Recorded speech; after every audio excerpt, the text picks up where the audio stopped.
Broadcasting from deep within the heartland of free America, where liberty still shines bright. You're listening to On the Move with Mac Worley III.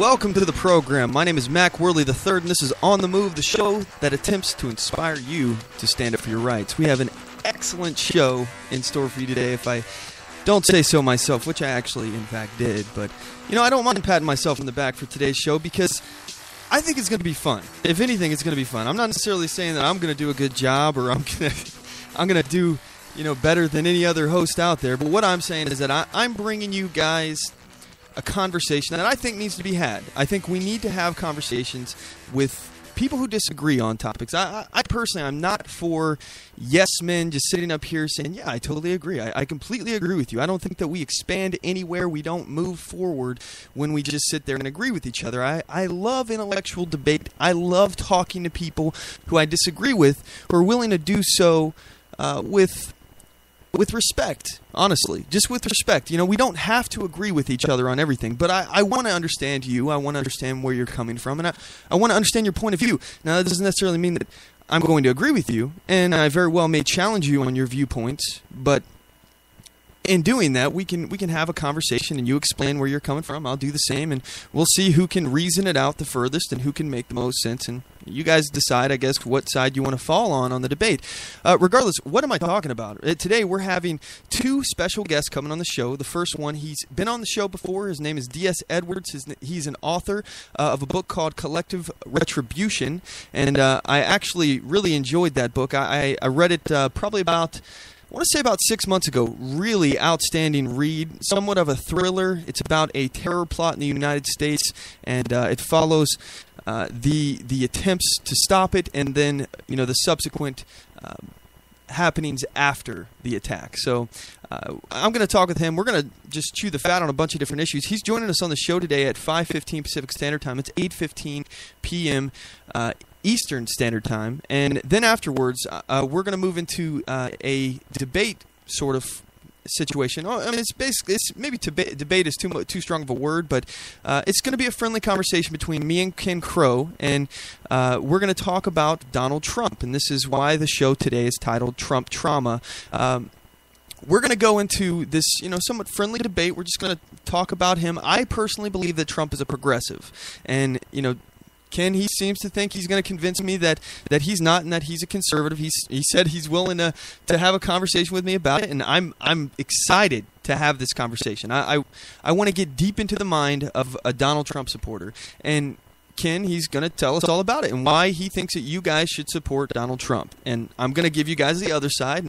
You guys can decide for yourself. You know, this isn't who won. You know, this isn't really, I'm not trying to win a debate. You know, if Ken can tell me about why Donald Trump is a conservative and put my mind at rest, essentially, is why I think he's a progressive, then okay, if he can convince me, that's fine. You know, I'm not trying to win a debate, but I'm going to lay out a pretty I would say damning case against his conservative status, Donald Trump's conservative status. I'm really looking forward to hearing how Ken can answer and respond to some of these accusations. And these aren't really just accusations; these are facts. I'm going to play a bunch of clips. By the way, I've painstakingly accumulated a bunch of clips from Donald's own words, the Trump. You're going to hear him saying things himself. You don't have to take my word for this stuff. So anyway, you guys will be the ones to decide. Is Donald Trump a conservative or is he a progressive? You decide. Today's show is going to be a lot of fun, though. I'm really, really looking forward to this. First thing, before we get into this, let's do the housekeeping. If you haven't done so, follow us on Spreaker.com/OnTheMoveShow. That's a big way that you can help us, and support the program, help us grow, because, you know, analytically speaking, the more followers we get on whatever setup we have, the more people will see us in searches and things along those lines. So if you follow us on Spreaker.com/OnTheMoveShow, it's free. You don't have to sign up to pay a fee or anything to do that. You can do that. That's a free thing that you can do to support us. Additionally, you can follow us on on iTunes. We're on that now. You can write us a review. That'll help us analytically speaking as well to get more of an audience as well. Obviously, you can share our podcast with your friends, your family, all that stuff. Talk about us. That kind of stuff, that will help bring people to the program, help people, get onto the board of liberty and help us push this message forward. So we would absolutely appreciate that. In addition, I would be remiss if I did not mention the networks that we simulcast with. We simulcast our first hour of the program with the 405media.com. Please support that group of patriots over there. They got a bunch of other podcasts that go on over there as well, so feel free to check out some of those other guys. In addition, we also simulcast on Haywire Gulch. So let's go. Our featured topics today, they're going to be, obviously, we're going to talk the debate with, is Donald Trump a progressive or conservative, with Ken Crow. Like I said, we're going to have D.S. Edwards on. We're just going to talk shop. Me and him, we're just going to sit there and talk about a whole bunch of different issues, whatever's on his mind. Personally, I want to talk about the Iran nuclear deal. I want to get his take on that. Later in the show, we're going to be going into the GOP debate analysis. I'm going to talk specifically my thoughts on what some of the things that were said in the debate, some of which by Donald Trump.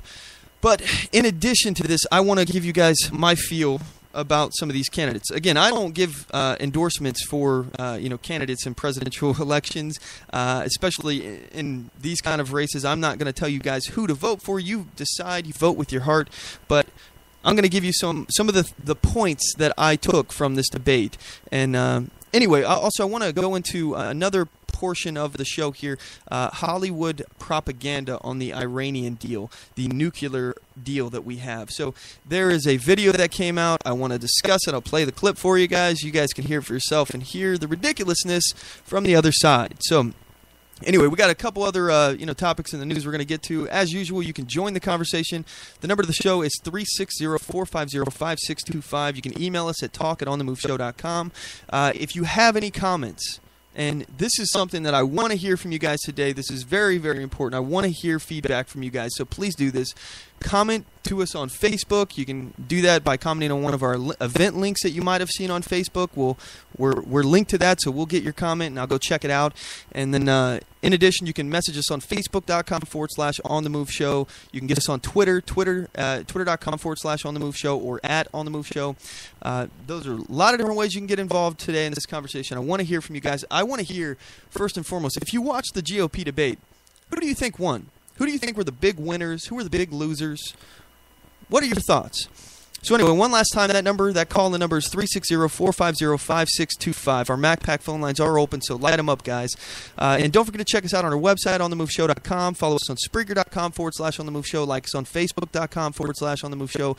Subscribe to us on YouTube.com/OnTheMoveShow. And follow us on Twitter.com/OnTheMoveShow. By the way, speaking of YouTube, if you aren't familiar, we have a YouTube channel. I've been in the process of a legal battle. It's an open carry situation. I was unlawfully arrested for open carrying in an open carry state, and they charged me with displaying a weapon, even though they admit that I wasn't threatening anyone. I didn't have any fervent movements or gestures with my firearm. The reason why I was charged with displaying a weapon was because I was simply in possession of a firearm.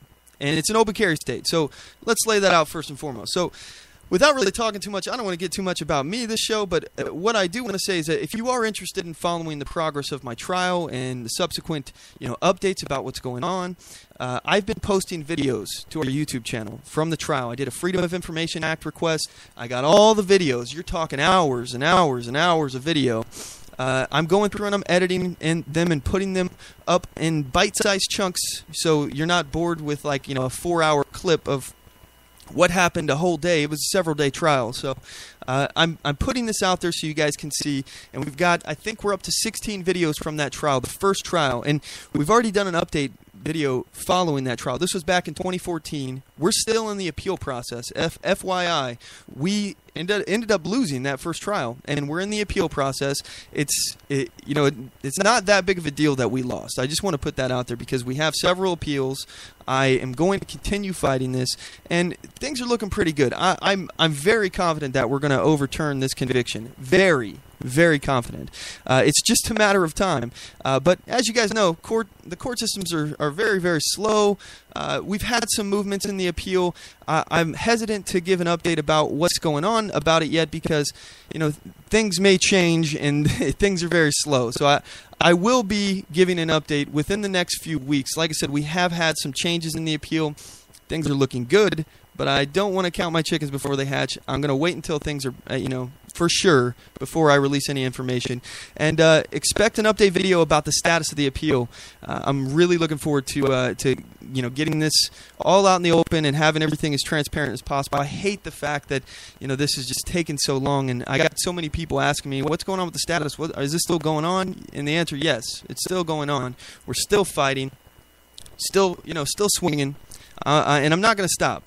And after this, who knows what we'll do after this? Like I said, when the courts attack activists, when they decide to prosecute people that are not doing any activity that's lawful, but they just don't like you or they want to make an example out of you, this is how they deactivate activists. So in my case in particular, they prosecuted me. I had this 365-day probation looming over my head that if I would have done anything wrong, and it's a non-reporting probation, so I don't have a PO or anything I got to report to, but basically, if I would have gotten arrested for anything, jaywalking, anything at all, and the first thing I got arrested for in particular here, I wasn't even violating any laws to begin with. So again, this is how they deactivate activists. They make it so that you can't afford to go out and stand up for what you believe in, because if you got arrested for anything, even if it was wrongfully arrested, now you have this probation hanging over your head and you'll go to jail for a year.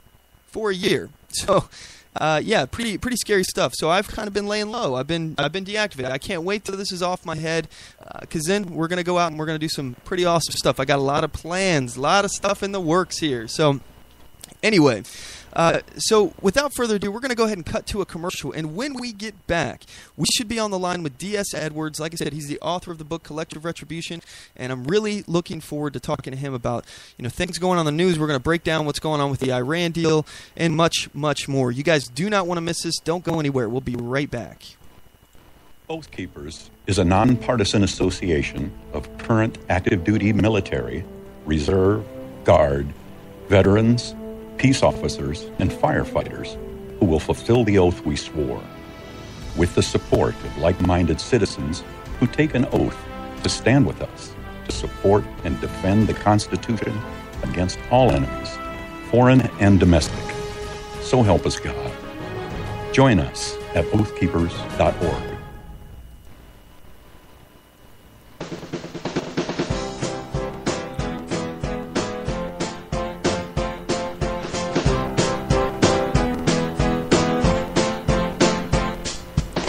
Support On The Move.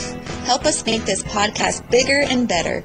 You can do this by going to our store and purchasing one of our hundreds of products. All designs are original and made for patriots like you. Just go to cafepress.com/OnTheMoveShow. We appreciate your support.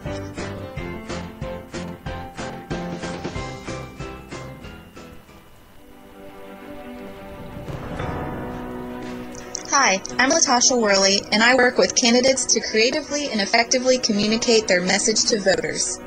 I offer professional graphic design services, from yard signs to flyers, from logos to vehicle magnets.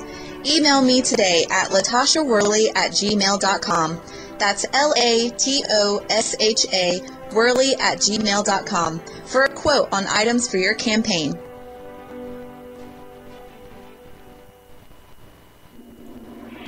Broadcasting from deep within the heartland of free America, where liberty still shines bright. You're listening to On the Move with Mac Worley III.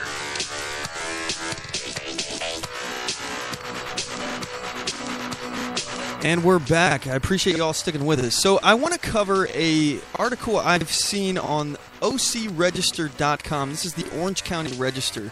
And this is particularly interesting. By the way, one of our members of the Mac Pack is the one that sent me this link, and I think this is crazy. Anyway, the article is titled "Santa Ana Police Officers Sue to Quash Video of Pot Raid."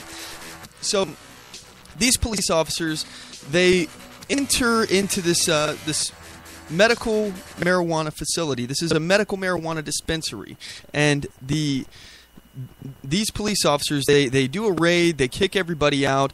During the process, there are some very suspect things that they do. First of all, they destroy the video cameras. You can see them reaching up with crowbars and smashing the video cameras that are mounted on the walls and pulling them down and destroying this property. In addition to that, they're seen making fun of a handicapped woman who had her leg amputated. She was in a electric wheelchair, and one of the officers threatened to basically kick her in the stomach or something along those lines. She threatened to hurt that woman. So this is the conversation. Now, I won't play the clip because it's kind of difficult to hear audio-wise, but one of the officers says to the female officer, "Did you see that one-legged bonita?" A male officer asks a female officer, apparently referring to the woman in the wheelchair. And the other female officer says, "I was about to kick her in her expletive nub," the female officer replies, according to the subtitles in the video. So obviously that's very unprofessional. In addition to that, some of these officers are seen eating what looks like edibles inside this dispensary. So obviously, first of all, that's theft. Second of all, they're not supposed to be using marijuana, right? And they're on the job. They're on the job. And then they're playing darts inside this facility. There's a dartboard, so they're over there just having a good old time. This kind of stuff is really frustrating for me because, obviously we have laws here in the country. And I understand that pot is illegal in the country, all right, as far as federal law. However, states are allowing these kind of things. Now, this looks like it was done by the Santa Ana police officers. And it's interesting to me that the police officers are trying to squash the video. They're trying to prevent this video from getting out. If they have nothing to hide, why are they trying to prevent the video of their actions from going to court? If there's nothing bad on this, why would they try to hide it? And again, this isn't a matter of privacy. It's not like they were in their home having a private conversation or something along those lines. These officers raided a private facility, which is completely legal within the state that they're in. So this is a local police department. This isn't a federal agency, DEA, coming in. These are the police department. This is the local police department. Maybe the DEA was in charge of it.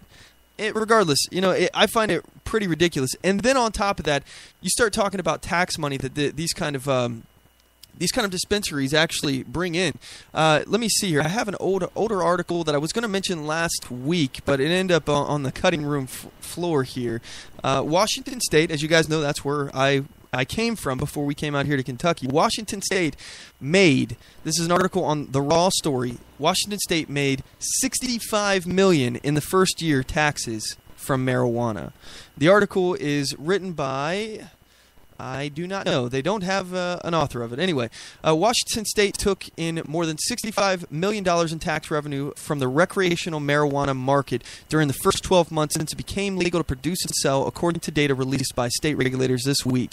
The revenue was generated by cannabis sales of more than $260 million from June 2014 to June 2015, according to data released by the Washington State Liquor Control Board, which oversees the distribution of cannabis. Voters in Washington State as well as in Colorado approved measures legalizing personal possession and consumption of marijuana in 2012, ushering in the licensing and taxation of retail stores that offer a range of marijuana products for adults. Despite remaining against federal law, possession of small amounts of marijuana is also legal in the District of Columbia, Oregon, and Alaska. In Washington State, customers who are 21 and older are legally allowed up to 1 ounce, 28 grams of marijuana before buying more. They can also buy up to 16 ounces, that's 454 grams, of pot-infused product in solid form, or up to 72 ounces of marijuana-infused product in liquid form. Retailers have sold more than 23,000 pounds of marijuana and 31,000 pounds produced in Washington during the year, the state data showed. In April, Washington Governor Jay Inslee, a Democrat, signed a measure that overhauls the state's medical marijuana market, reconciling the long unregulated system with the state's recreational pot industry. So, look, this is obviously funding state governments. And this is a big argument, I think, on the side of legalizing marijuana across the board. I personally am for legalizing all drugs across the board. Not that I'm an advocate for using them, but I just don't think that prohibition works, period. I think that anybody who would actually say that it's harder to get marijuana or any drugs now before the war on drugs than it was after than it was before, is lying to themselves. Anybody who wants to get drugs can get drugs, and all we're doing is funding the demand for drugs through the cartel. We're creating all sorts of other problems. This is interconnected to so many of our issues. But as I mentioned before, regarding immigration, if you really want to go after illegal immigration, you want to stop illegals from coming into this country, you got to stop the pipeline from them getting here. How do you do that? Well, one big way to do that would be to actually, limit the demand for the stuff that's coming in on these pipelines. Obviously, human trafficking happens on that, but these pipelines were created, more importantly, to get drugs into the country, to get these drugs into the country. So, number one, we're funding cartels, which are killing so many people in Mexico, South America. They're literally becoming a problem for the governments down there.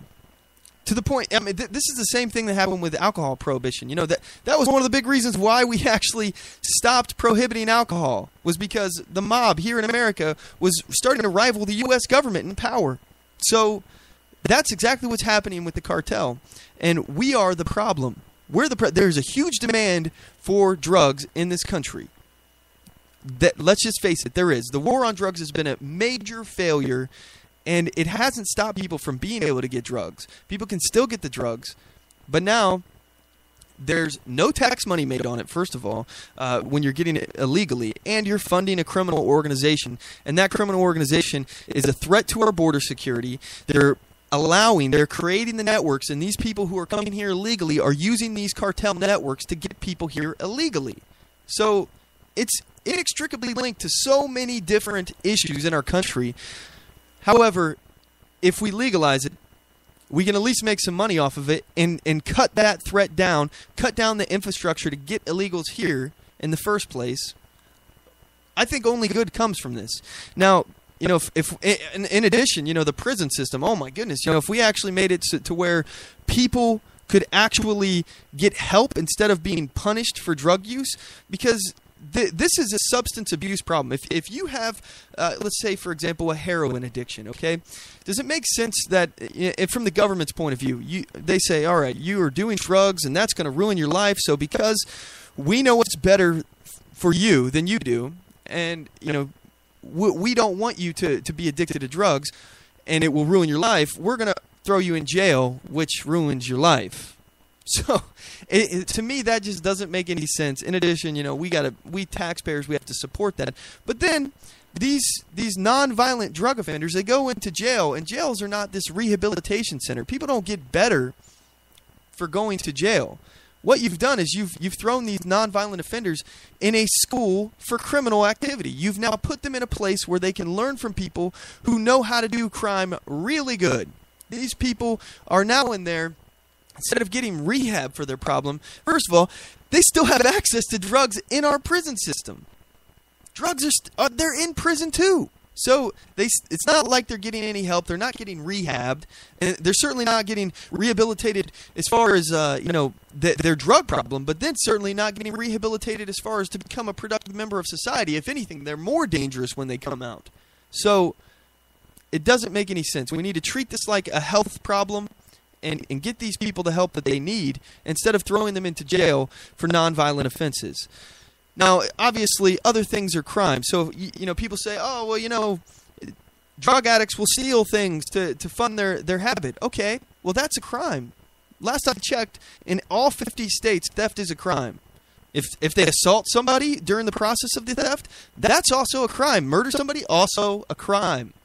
All of these are already crimes. So I fail to really understand why we have to go at the drug, at the inanimate object, then as opposed to the activity being done because of this or related to it somehow. We don't really know. Regardless, let's actually put people in jail who commit the violent crimes. People who need help, let's give them help.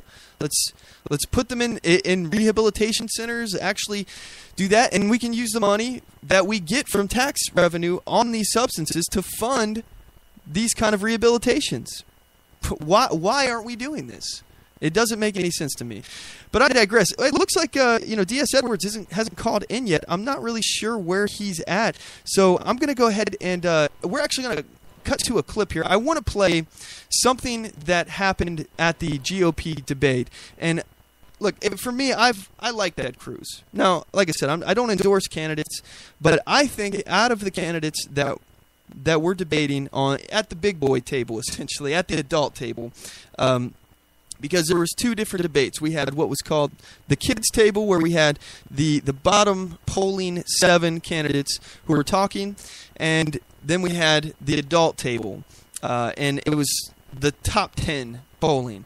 And I think it was 7 different polls. This was done by Fox News and all of this. So anyway, they had their closing statements. And, a lot of candidates, I think, had some problems. I think a lot of candidates had some really good moments. And one of these moments, I like Ted Cruz. So, I'm not trying to listen to this from the point of just me liking Ted Cruz. I like to hear substance when people talk. I like to understand, what are they going to do? Not just the rhetoric, but the policy. What are they going to do? So I got Ted Cruz right here talking about his closing. This is his closing statement at the GOP debate. This is what he would do his first day. Here it goes. If I am elected president, let me tell you about my first day in office. The first thing I intend to do is to rescind every illegal and unconstitutional executive action taken by Barack Obama. The next thing I intend to do is instruct the Department of Justice to open an investigation into these videos and to prosecute Planned Parenthood for any criminal violations. The next thing I intend to do is instruct the Department of Justice and the IRS to start persecuting religious liberty. I then intend to cancel the Iran deal and finally move the U.S. Embassy in Israel to Jerusalem. I will keep my word. My father fled Cuba, and I will fight to defend liberty because my family knows what it's like to lose it. I think that was the best closing statement in the entire GOP debate. I really like Ted Cruz. Now, again, this isn't rhetoric. It's not like I'm just saying it because, it's Ted Cruz and I'm a fan. I think he has some substance behind him. And again, some people don't like kind of the way he speaks. Personally, I like it. I think that he's eloquent. I think he's an excellent orator. I think he doesn't make mistakes, first of all. He's very calculating in what he says. He says what he means, and he says it in the quickest, most efficient way possible to make his point. So, and he backs it up with policy decisions. So I like Ted. I think he was one of the big winners from the GOP debate. But let's go through. I made some notes here about the candidates. First of all, I want to hear from you guys. I want to hear, who do you think was the big winner in the GOP debate? Who do you think was the big loser, by the way? Who screwed up the most? So I'm going to go through here. I got these notes, and let's see. Dr. Ben Carson. First of all, I haven't really been a huge fan of Dr. Ben Carson. Mainly because of his statements on the Second Amendment. He was talking about, he was being interviewed by Glenn Beck, and he was talking about how he doesn't believe that assault rifles, or maybe he used the term rifles, should be in American cities. So since then he's changed, he's evolved on that opinion, but I think it was just because of public pressure. So that's kind of where I stand. But in the debate, he had mentioned something that I disagree with. He was actually for waterboarding. He said, we shouldn't be telling people what we're not going to do, but we should be able to do what we have to do. I personally, I'm against waterboarding. I do not like the idea of torturing people to get information. I think that's wrong, that's immoral, and I don't think we should be doing it as a country. Let's see here. Okay, Huckabee. He was talking about how changing Social Security. He said you can't change them. You just can't change these things.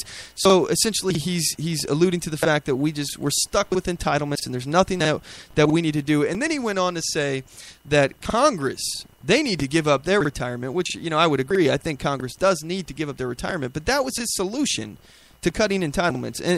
or to not cutting entitlements, and that's a ridiculous. That's a ridiculous comparison. Congress's entitlements are just a drop in the hat. Even if they don't get that, that is a small, piddly amount of money. We need some real reform and changes when it comes to Social Security and our welfare system, because what we're doing right now is unsustainable, just fiscally speaking. You know, I know everybody wants to help others. I get it.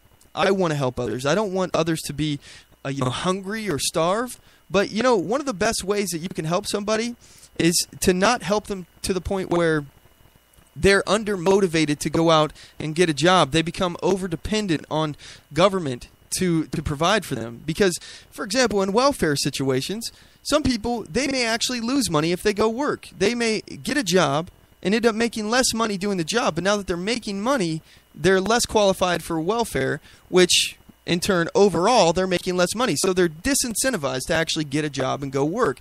That's a problem. That's very problematic. Let's see. Another thing here, Huckabee was talking about fair tax.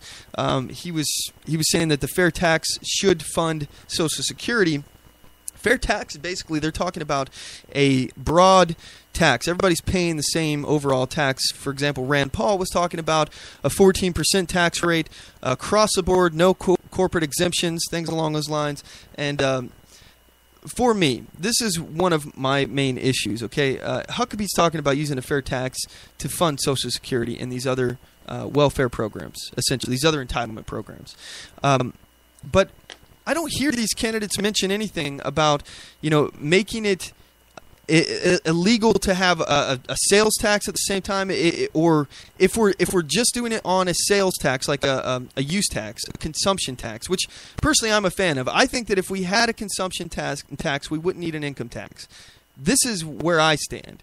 I don't think that we need to have the government poking their nose into our business, using the IRS, which we already know has been very politicized in recent years.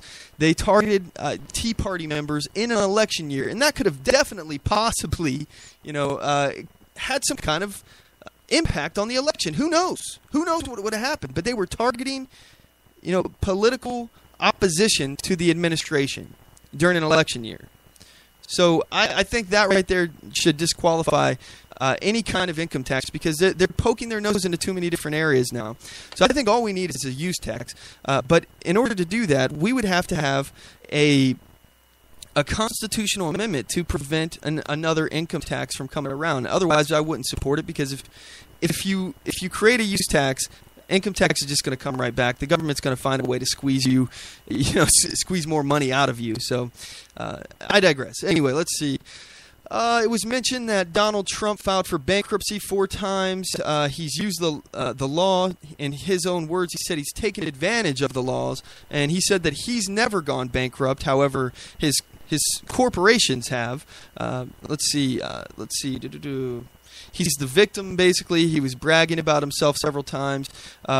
One point that was mentioned in some of his bankruptcies, his lenders lost, I believe, about $1 billion, and 1,100 people were laid off. So this is somebody that people are pointing to as a savior for our economy, somebody that's going to help us get the job done. And he has had financial issues. Now, he's found a way to come back from them, but 4 times bankruptcy. Something to think about. Scott Walker. Now, I want to mention Governor Scott Walker. I think this guy is somebody that we should pay attention to. I disagree with him in some areas. However, in others, I like him. And one thing I liked about him during this election, this GOP debate, he was talking about the issues. And every other candidate, when they were asked a question, it was very difficult to get an answer out of these guys. Some of them were avoiding questions, dodging questions, and then even the moderators were saying, well, let's see if I can get an answer from this guy over here, since this guy didn't answer. So Governor Scott Walker, he gets asked questions. He says, okay, this is where I stand, bum, bum, bum. And then he says, this is what I'm going to do, bum, bum, bum. And he starts listing it off, and guess what? He's done before the little 30-second warning, little bell thing rings. And all the other candidates, it just sounds like hot air for the most part. Most of these guys are just talking about random things, dodging the question, changing the subject, not talking about where they stand or what they would do. And that's the entire point. I really dug the fact that Scott Walker was really to the point in his answers. And one of the things I like that he said is the very first day he got in office, he would tear up the Iran deal. Very first day. So let's see here. I'm looking through. We got Bush. Jeb Bush said that he does not support Planned Parenthood anymore, even though he did before. He's flip-flop on that issue. He said that, let's see, he said he funded Planned Parenthood in Florida. And let's see, Rubio. Oh, this is an interesting one. Rubio was the only one that I heard on this conversation. They were talking about abortions. And Rubio was asked about the rape and incest exception. And Rubio said that he does not approve of abortion in any circumstances whatsoever, to include rape and incest. And I thought that was interesting. No one else on the stand said that. And I think that is a very hard-line stance that I think most of these guys would be hesitant to take. So I'm interested to hear what the polling numbers are on Rubio in the next few weeks based on that. And let's see, Donald Trump, he was asked when did he become a Republican. He didn't answer. He talked about being pro-life, though. And that's an issue that he's flip-flop on in the past. And he was basically, Donald Trump went on to talk about how, America, we don't have time for tone. We don't have time for political correctness. We just need to get the job done. That was basically what he says. But again, doesn't say how he's going to do it. Doesn't mention any policies. Doesn't talk about anything like that. Let's see, Governor Kasich. Kasich, I found out, is for amnesty, straight-up amnesty. So, just a FYI, Kasich for amnesty, and he was asked about traditional marriage and if he's for that or not, or if he's for homosexual same-sex marriage. He said he was for traditional marriage, but then he kind of sidestepped the issue a little bit, and then he didn't really answer if he was for same-sex marriage or not. So, who knows? Then Rand Paul was talking about how he doesn't want the government to register his marriage or his guns. So he said it was time to resist that kind of stuff. I thought that was pretty interesting. Let's see. Flipping through some more of this stuff here. Donald Trump said he was against the Iran deal. Cruz made some comments regarding the cyber warfare conducted by Russia and China. Dr. Carson, would he have used force against Assad for using chemical weapons? So he didn't really answer this question. This is another thing. Again, they aren't answering the questions. It's pretty much a yes or no. Would you have used force against Assad for using chemical weapons? He talked about American weakness and basically that he would shore up the military, but he didn't say that he would use force. And his basic explanation for this is basically that if we look strong, if we have higher numbers, if we're strong, we have a strong military, nobody's going to do anything. And, I can't remember who mentioned this one, but they were talking about how Putin pushes with a bayonet, basically. Where it's weak, you push. When it's hard, you pull back. So that's basically how Putin, his philosophy is when it comes to, pushing forward around the world. He's trying to expand, bring the band back together in the old Soviet Union, essentially. So Dr. Carson, he's basically saying that if we're strong, our enemies won't think that they can get away with these things. And to some degree, I agree with that. However, I would have liked to hear what he said about that question. Would he have used force against Assad in Syria? Didn't answer. Who knows? Who knows where he stands? Actually, it was Walker. Again, I'm starting to like Walker. He was saying, Walker mentioned something very interesting that I thought was important to note. He said that Russia and China know more about the Clinton email server than the U.S. Congress based on their cyber warfare. And he's the one, Scott Walker is the one that was talking about when you find mush, you push. And that's Putin's strategy. So when he thinks that we're weak in areas, he'll try to push us on those areas. If he thinks that we're hard in those areas, and Walker agreed with shoring up the military, if Putin thinks we're hard in certain areas, he'll leave us alone and back down. Huckabee was asked about transgenders in the military. He said the military is not a social experiment, and he's against paying for sex changes for the troops. Let's see. Paul was talking about the budget, and specifically relating to funding Israel. Rand Paul. This is something that he's flip-flopped on. At first he said we should not be funding Israel, period. We should not be giving foreign aid to Israel. Now he's changed, and he says, we need to get Israel to the point where they can get off of, our money and basically stop taking our money. They need to be more independent, and even they have said and agree that they need to become more fiscally independent. But one of his big points was that we need to stop funding countries that hate us, and we can't give away money that we don't have. We're borrowing money from China to give to every other country around the world, and a lot of these people don't like us. So Christie made a response to Paul, and he was talking again about shoring up the military and troop numbers, and that he wants to fund Israel, and he really didn't see any reason to stop. He didn't see a reason to stop that. Anyway, Cruz wanted to respond to Chris Christie after that. He wasn't allowed. Anyway, so then they started going into the closing arguments shortly after that. So I thought that Rand Paul, he had some pretty good moments in it. I specifically like the part about funding to Israel. I think Israel, obviously they're our closest ally. And when we look at the Middle East, they are the most like us, the country most like us as far as our values and things along those lines, forms of government, things along those lines. And I think we should be helping them and supporting them. But at the same time, we do need to stop funding people around the world. We are not everyone's bank. That's China. So let's be clear about that. We can't continue to borrow and borrow and borrow and borrow and loan it out to people that, number one, they don't like us, and number two, this is going to sell our kids into slavery. It's unsustainable. We're on the road to becoming Greece.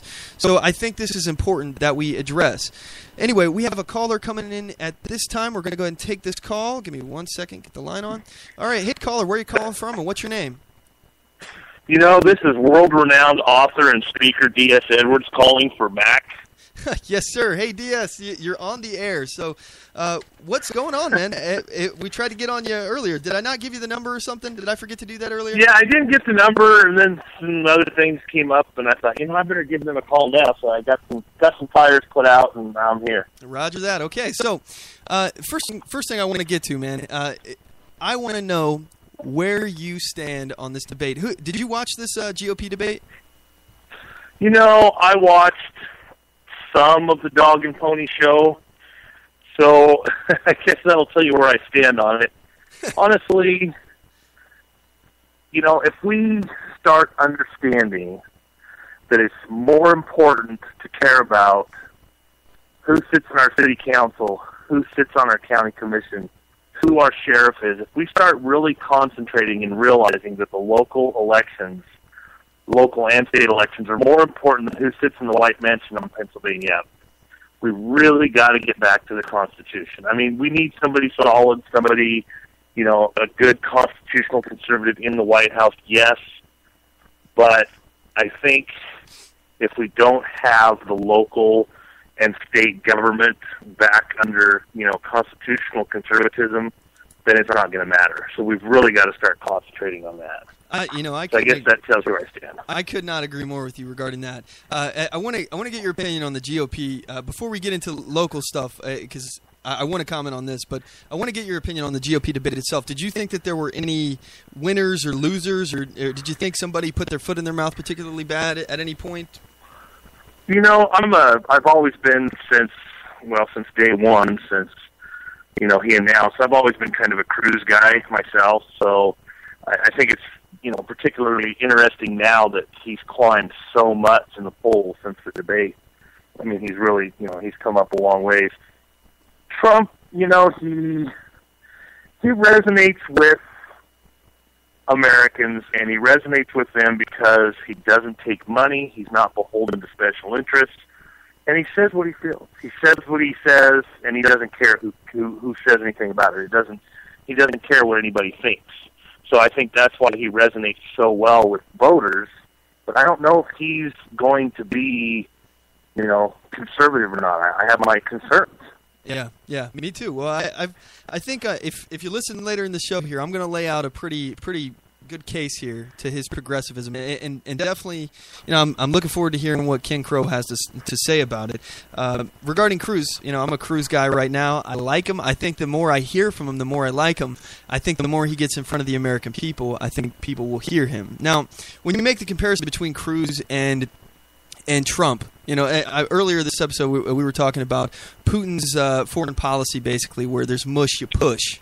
So I think that Cruz has policies behind his speech. When he says things, you're actually hearing where he stands, first of all, but then in addition to that, what is he going to do? What will he do with his position? And I don't think that you have that when it comes to Trump. It's all mush. It's rhetoric. When you push him on an issue, he's like, I don't know, manager. If you manage it properly, somebody will be able to figure out how to do it. I don't know.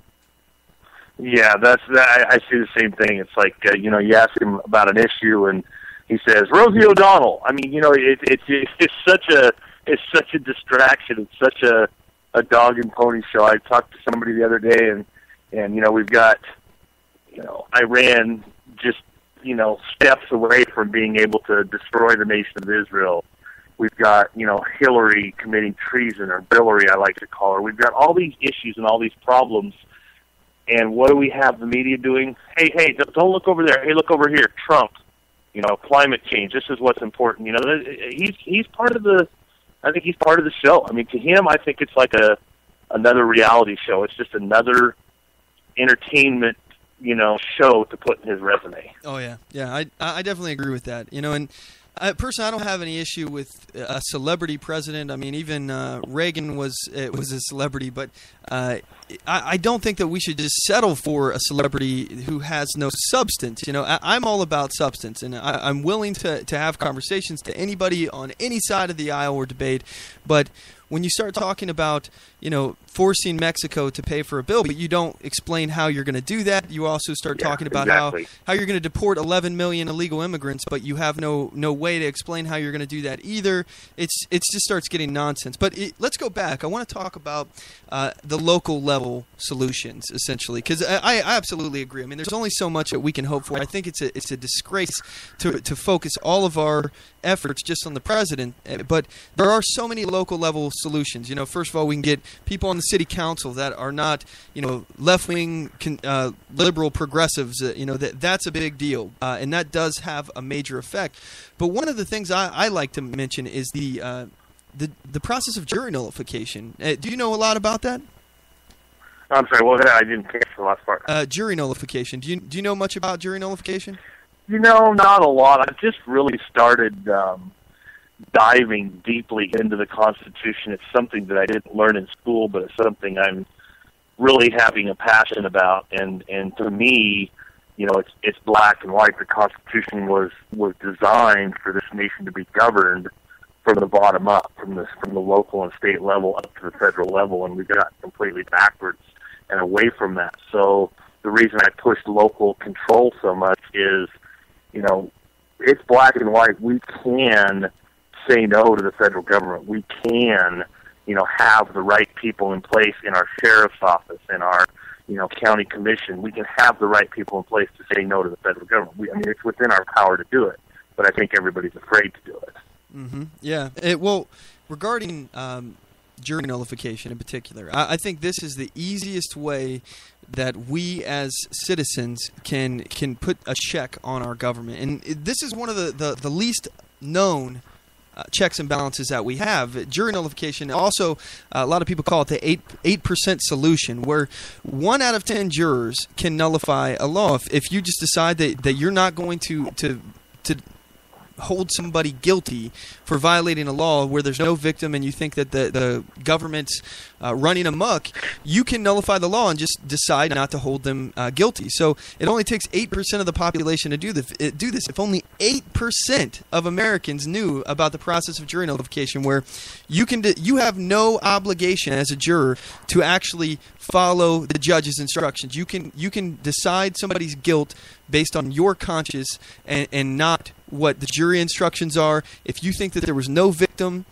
then you're entitled to say that guy was innocent. You can say he was innocent for any reason. You don't have to find somebody guilty just because they clearly violated a law that has no victim, such as, for example, like having possession of marijuana or something along those lines. No victim, no crime, basically. Yeah, victimless, yeah. No, that makes a lot of sense. And, there is hope. I mean, I get discouraged, and I think we all get discouraged, and we all get discouraged when we see, when we watch the news, we watch what happens. We don't think anybody gets it, anybody understands. But, I was so encouraged this weekend. I had a young man come up to my table. I was at a book signing, and it was going pretty much like it always does. The main readers being 30 to 65 years old, and, very mild, bland conversation. I had this young man come up to my table, and he waited in line patiently, him and his friend. And he waited in line. When his turn came, he came up to the table, and he picked up the Constitution I had laying on my table.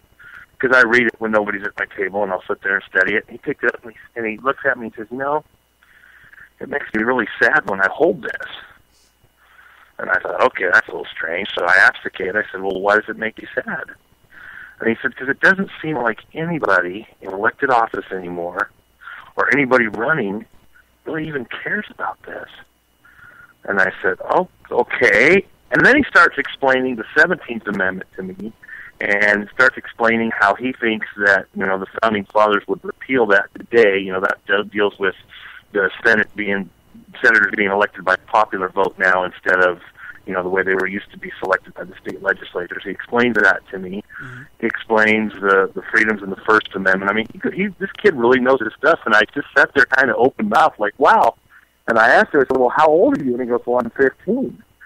And he said, I just really care about my country, and I really worry about her future. And it really, it kind of blew me away, but on the other hand, it gave me hope. I mean, there is actually young people out there. They're few and far between, but they are out there, and he cares more about the Constitution in his country than he does about the Kardashians or his Xbox. So, I mean, there is hope. I did feel really encouraged by that young man. Absolutely. I see a lot of millennials nowadays that actually know a lot more than people give them credit for. Granted, that they may be the minority, but I think that's all it takes. I mean, like I said, you're talking about 8% of the population to nullify laws.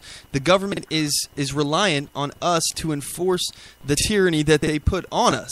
So that's why we have a jury system in the first place, is so that we can judge and see if our peers are actually guilty, if we want them to be off of the streets. I think this is a really easy solution. 8% of the population. I mean, they say that only 3% of the population actually fought in the Revolutionary War. So yeah, exactly. I mean, I think it's important to talk about. So let's move to another conversation here. I want to get your opinion on this Iran nuclear deal.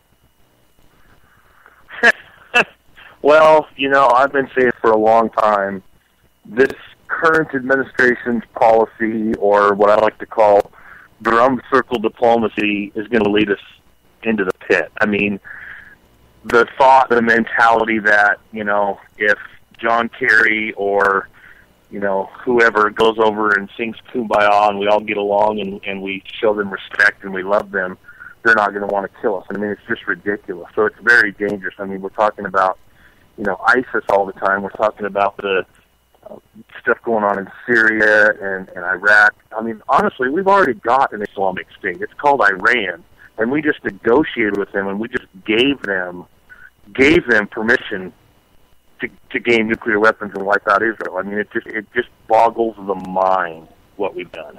Yeah, I say we, it's not us, but what the administration has done. Yeah, and Obama says the hardliners who were saying death to America, death to Israel, they're the minority. And he actually one of his speeches recently, he was talking about how the hardliners are on the same side as the Republicans, essentially saying that the hardliners don't want this deal, which couldn't be further from the truth. What has this deal made Iran have any concessions on? What have they lost? I would argue nothing. In fact, they gained $100 billion. At any point, they can decide to turn on their nuclear machine and start doing exactly what they were doing before, essentially at the same process, because they didn't have to give up anything at all. And we can't even check them instantly. We have to wait up to a month to get into their facilities to actually do inspection. And that's only in the facilities that we're allowed to inspect. There's some that we're not allowed to inspect.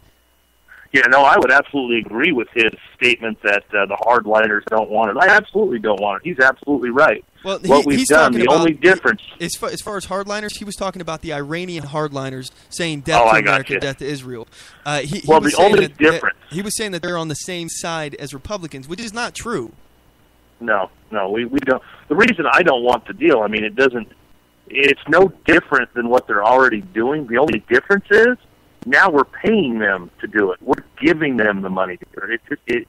It just boggles the mind. I mean, we're funding it. We're lifting sanctions. We're becoming friends. I can't even wrap my mind around what he's doing. It just doesn't make any sense at all. And they would like us to believe that the options are either this deal or nuclear war with Iran. And it couldn't be further from the truth. Honestly, no. The idea that the sanctions weren't working, first of all, is bogus. That's the entire reason what drove them to the table, to the negotiating table in the first place. But yet, exactly. We weren't even able to get our prisoners released from. We got 4 people in Iran right now that they're holding prisoner, and we can't even get them back for giving them $100 million which they're going to buy more arms, that they're more conventional weapons. It's going to make it impossible for us if they decide to actually develop a nuclear weapons program down the road, when they'll already have spent all this money to have missile defense systems set up that they're buying from China and Russia. So we can't even get in there to strategically strike them. It's going to make it impossible for us to prevent them from getting a nuclear weapon. And ultimately, I believe this will lead us to nuclear war. I believe it will too, and they've also, stated that the United States wants to, as part of this deal, will help protect Iran from recourse from Israel. They're actually saying they want to protect Iran from Israeli aggression, and nothing could be further from the truth. It's just ridiculous. Okay, so I have a comment here from one of our listeners. Virginia says, I like the Iran deal. Israel has enough nukes to blow up the entire planet to pieces. So why should Iran have at least one nuclear weapon? And don't forget, Iran signed the Nuclear Non-Proliferation Treaty, whereas Israel did not. So let's just point out, first of all, Iran is actually trying to proliferate nuclear weapons. So they may have signed it, but they were, in fact, trying. And let's not joke, they will continue to try to get nuclear weapons. They'll just do so more covertly. And we won't even be able to find out because they'll be able to move everything in the facilities that we inspect 30 days after. And by the way, when I say we, it's not us because we're not part of the inspection teams that will be coming in. It's an international team that is not the United States. So no. There's one difference that people don't talk about, and I'd like to talk to her and say, there's a big difference between Israel and the Ayatollah and the ideology of gaining a nuclear weapon than there is having, Israel having enough nuclear weapons, or the United States, for that matter, having nuclear weapons. I had a radio talk show host, a very progressive I was on with not too long ago, and she raised the question. She goes, well, isn't it more dangerous for North Korea to have nuclear weapons than it is for Iran? Why can't they have nuclear weapons like everyone else? Well, there's a big difference. North Korea is a dictatorial, communistic society. Everything is based on dictatorial communism. Iran, everything is based on religious ideology, hatred. That's the difference. That is the difference. The sanity part of things, the part of the equation, that's the difference. That's why they shouldn't have nuclear weapons. I mean, it's simple. It's not rocket science. It's black and white. And let's be clear, we're not a fan of either of them having it. But my example that I give to people that say basically, why do we have a right to tell Iran that they can't have nuclear weapons when we have nuclear weapons? Well, number one, their leaders are standing in front of banners that say death to America, death to Israel. There are protests in the street in Iran that says death to Israel, death to America. And these are state-sanctioned protests, obviously, because they're not quashed. The government over there doesn't allow things to go on that they disagree with. So obviously, that is my point exactly. Obviously, they agree with this. But my example is, if you have if you're armed, okay, this example, America has nuclear weapons, Iran does not. So if you're armed in a dark alley and somebody is telling you that they're going to kill you, they will kill you, and they're walking towards a gun on the ground, do you allow them to pick it up? Now, I personally am a big fan of the ability to defend yourself. I'm a fan of the right to keep and bear arms, but I'll tell you right now, if somebody's walking towards a gun and they're saying that they're going to kill me, I'm going to blow that guy away, because if I'm choosing me or you, I'm always going to choose me every time. Yeah, that's my point exactly. I mean, you can't negotiate with crazy. You just can't do it. You can't expect to get along with crazy. There's just no way to do it. So they absolutely should not be allowed to have nuclear weapons. Absolutely. Well, hey, DS, we got to cut to a commercial break. Would you mind sticking with us through the break?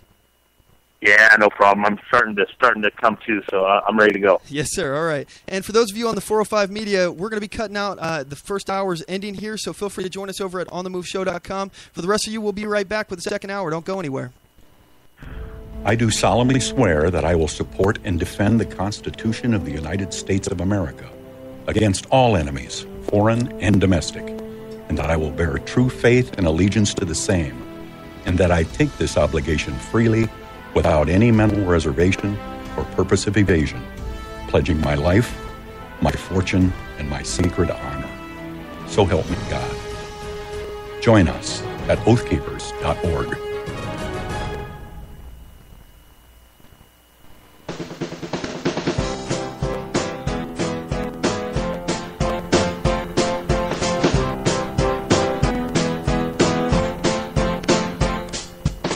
Support On The Move.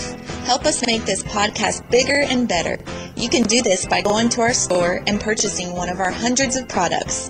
All designs are original and made for patriots like you. Just go to cafepress.com/OnTheMoveShow. We appreciate your support.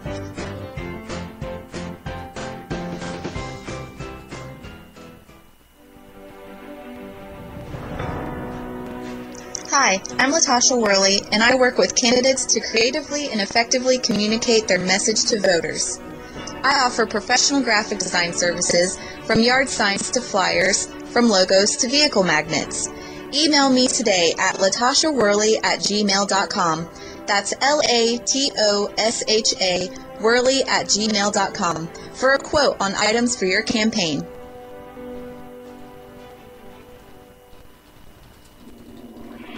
Broadcasting from deep within the heartland of free America, where liberty still shines bright. You're listening to On the Move with Mac Worley III.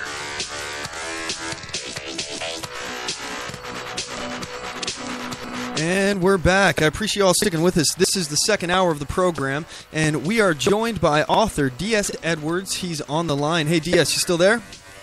I'm still here. All right. Do me a favor. For our audience, can you give your social media, website, all that good stuff where people can go to get more information about you and your book? Absolutely. You can follow me on Twitter at DS Edwards Author. You can find me on Facebook at DS Edwards Author. The name of the book is Collective Retribution. And, yeah, give me a shout-out. I love to talk to people. I mean, if we can start using social media and start talking to people, I mean, there's still hope. So if you want to talk to me, give me a shout-out. All righty. So let's move on here, because earlier we were talking about the nuclear deal. We were talking about local solutions to our issues here with the federal Leviathan breathing down our neck, essentially. I want to move on to Hillary Clinton, and I want to get your opinion, because you mentioned earlier, you said you felt that Hillary has committed treason. So what specifically are you referring to with that? You know, the whole Benghazi thing, the destroying of the email server, you know, the keeping back of certain emails. I mean, I don't understand why we're not screaming about it more, why we're focusing on other things when we should be focusing on that. It seems like, you know, the media doesn't want to focus on it, and like I said, they want to distract us. Look over here, there's nothing to see here. And we've really got to start holding their feet to the fire, and I think social media is about the only option we have right now to do so, and talking with your neighbors, in the marketplace. I mean, I like to say that, we've got to be what Thomas Paine wanted us to be, and that's not sunshine patriots. We have to be patriots all the time. So we have to start speaking out in the marketplace. It begins at home. It begins with our friends and our neighbors. We have to educate because the media is not going to do it, and I tell you for a fact the public school system is not going to do it. So, you know, it scares me. Yeah, well, no, I completely understand. You know, she scrubbed, I think it was thousands of emails from her private email server that she was obviously using for official business. They're saying that, you know, the stuff that she sent wasn't classified at the time. It was after the fact that it was classified. However, she's basically just taking classified information from classified documents and sending out that information and saying, oh, it didn't say stamped classified on it anywhere. It didn't say secret anywhere on this. I just typed it up, but you're typing out secret information, and we don't even know what she did, but because of all the emails that she was able to scrub from this private email server, and the entire idea, the concept of her doing this to begin with, lets you know that she knew that she was going to be doing things that she didn't want to get out there, and she needed to hide it. So that, first of all, is an issue. But the second one, we're talking about hundreds, if not thousands, of counts of her committing a federal felony by sending classified information. If this happened to anybody else, if this wasn't a Clinton, they would be in cuffs in a cell right now. But Clinton, there will be no charges, you know, because she's a Clinton, just like her husband was a Clinton. For example, you know, he perjured himself, he lied under oath, which is against the law, but no charges, nothing happened, because it's not a big deal when a Clinton breaks the law. Us plebs, we have to uphold to certain standards. We have to follow the laws. But if you're an elite, no, they don't apply to you.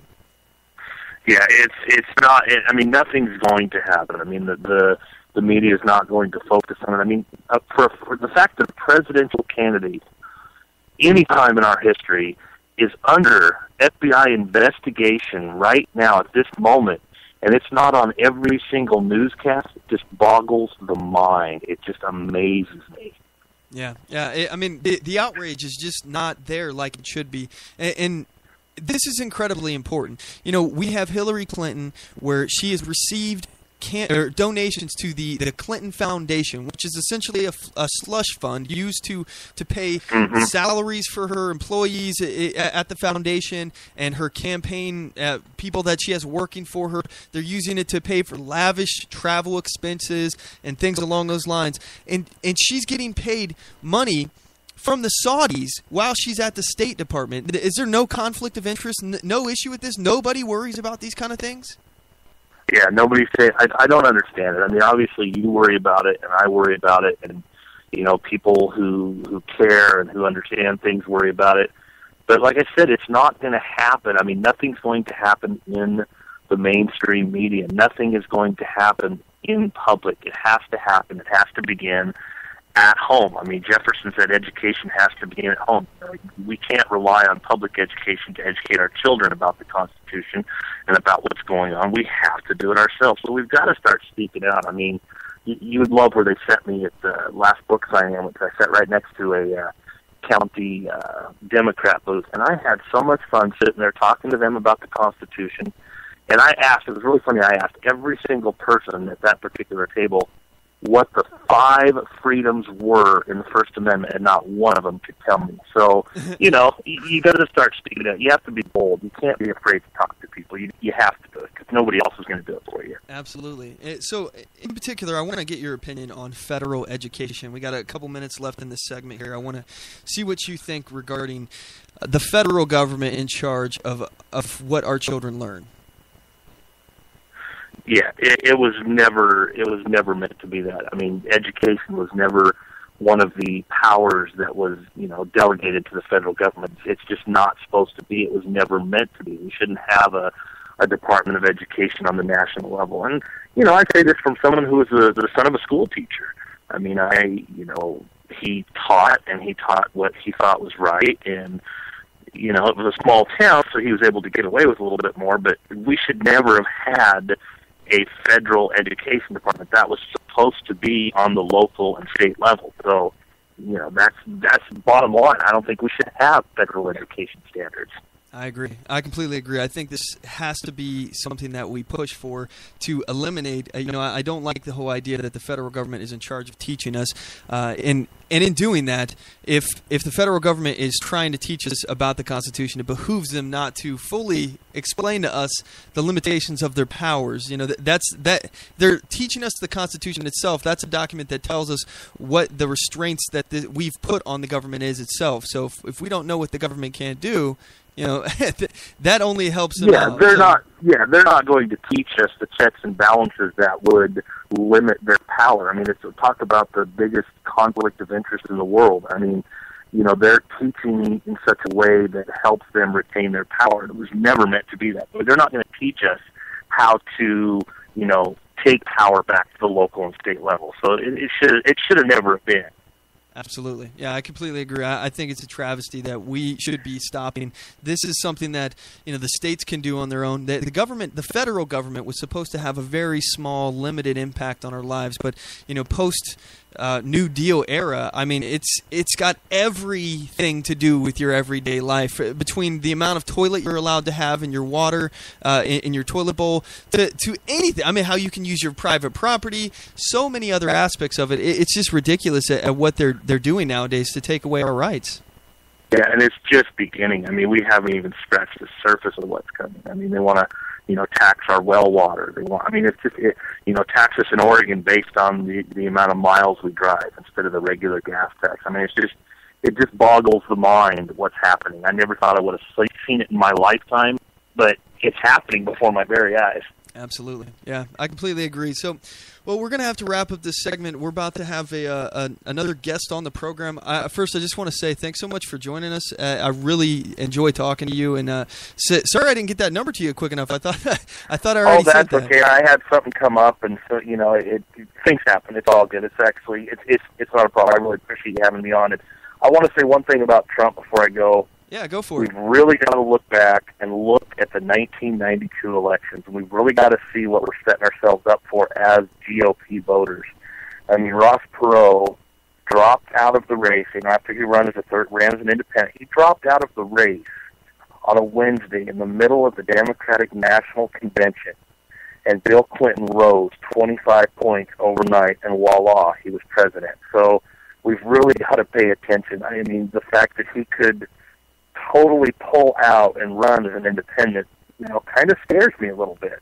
But what he's saying is resonating. If the GOP leadership would just understand that they need to be more black and white, and they need to be more bold, and they need to learn from what he's doing, I mean, we'd be unstoppable. I think they're starting to be emboldened a little bit. But we got to really pay attention to history. If we forget our history, we're going to repeat it. Oh, and I absolutely agree. That's actually something we're going to be talking about a little later in the show regarding Trump's comments at the GOP debate about the potential running as an independent if he doesn't get the nomination. So, you're absolutely right. Perot did have a big responsibility for Clinton getting elected in '92. It did take away quite a bit of GOP votes, and some people say third parties are the reason why that GOP candidates lose some of the votes.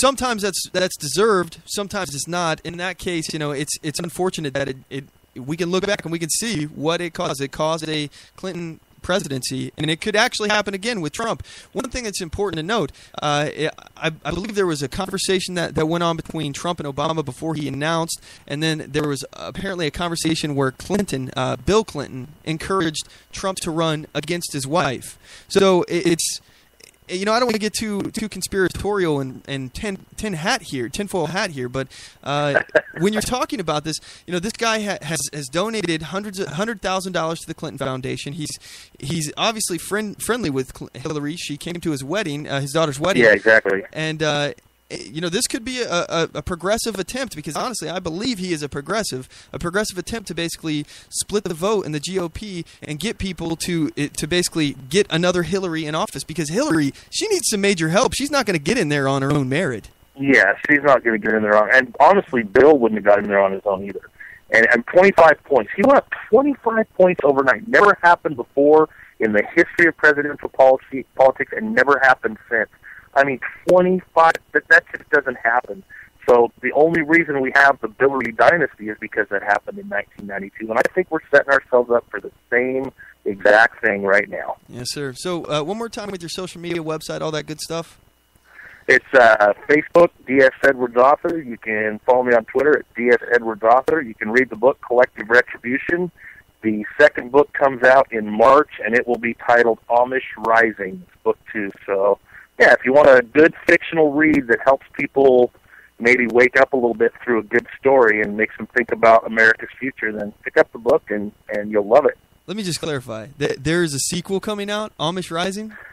There's a sequel coming out. It's called Amish Rising. I have the title, and I'm about halfway finished with it. I'm shooting for March for a release date on that. Oh, my gosh. I got to get my hands on this. I loved your first book. I'm telling you, I'm a big fan of your book. I really enjoyed it. Well, not to give anything away, but I'll give you a little. It takes place in Pittsburgh. The new book's going to take place in Pittsburgh. It's a sequel.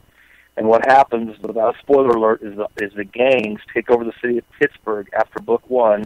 They can't care for themselves, so once the resources run out, they go into the countryside and they start enslaving the Amish families. And the Amish children actually rise up and start fighting back. So that's the premise for book 2. Wow, that's crazy. I can't wait to read it. But thanks again for coming on, DS. I really appreciate it, and I'm looking forward to having you on again someday in the future.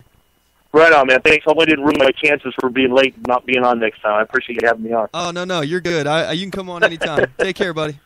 All right, God bless, man. All right, you too. Bye-bye. All right, guys, so at this point, we're going to go ahead and cut to a commercial break, and we're coming up on the interview debate style situation here with Ken Crow. We're going to talk about Donald Trump. Is he a progressive? Is he a conservative? I have my opinion. He has his, and we're going to hash it out together in a friendly, respectful debate. So you don't want to miss this. Don't go anywhere. We'll be right back. Oath Keepers is a nonpartisan association of current active duty military, reserve, guard, veterans, peace officers, and firefighters who will fulfill the oath we swore, with the support of like-minded citizens who take an oath to stand with us, to support and defend the Constitution against all enemies, foreign and domestic. So help us God. Join us at oathkeepers.org.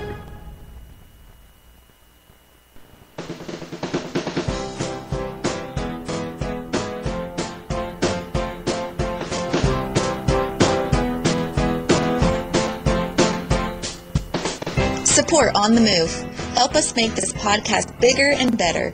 You can do this by going to our store and purchasing one of our hundreds of products. All designs are original and made for patriots like you. Just go to cafepress.com/OnTheMoveShow. We appreciate your support.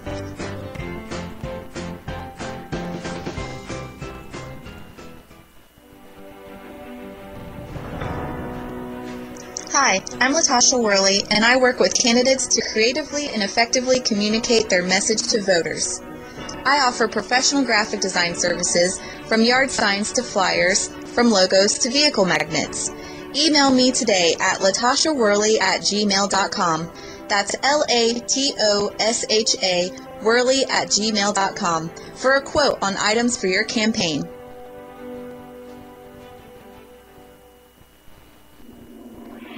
Broadcasting from deep within the heartland of free America, where liberty still shines bright.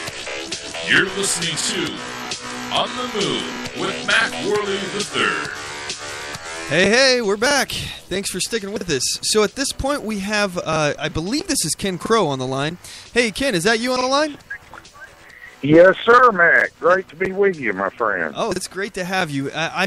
I just want to say, I really do appreciate you coming on the show. You know, a lot of people, they don't want to talk to people that have opposing views, and I'm really excited to have a conversation with you because I've been searching, some would say desperately, to find a Trump supporter that will join us on the show because I think he's a progressive, and you disagree, and I'm really excited to have this conversation because I want to get in the head of a conservative who supports Trump. So, first and foremost, I know you're part of, you operate what's called the Crow's Nest, is that correct? Yes, sir. I'm the, chief bottle washer over at Crow's Nest Politics. Yes, sir. So would you give us a little bit of heads up of what the Crow's Nest is and where people can go to find it? Well, thank you for the shameless plug. I'm grateful. It's crowsnestpolitics.com, and it's basically, I have a couple of writers and myself. It's a hybrid between sort of a blog, and then everybody can jump in and offer their points of view, and I cover all forms of politics and political opinion, actually. Yes, sir. So, would you consider yourself to be a conservative? I'm right of conservative, Mac. I'm to the right of conservative. So you're an ultra-conservative. On a personal level.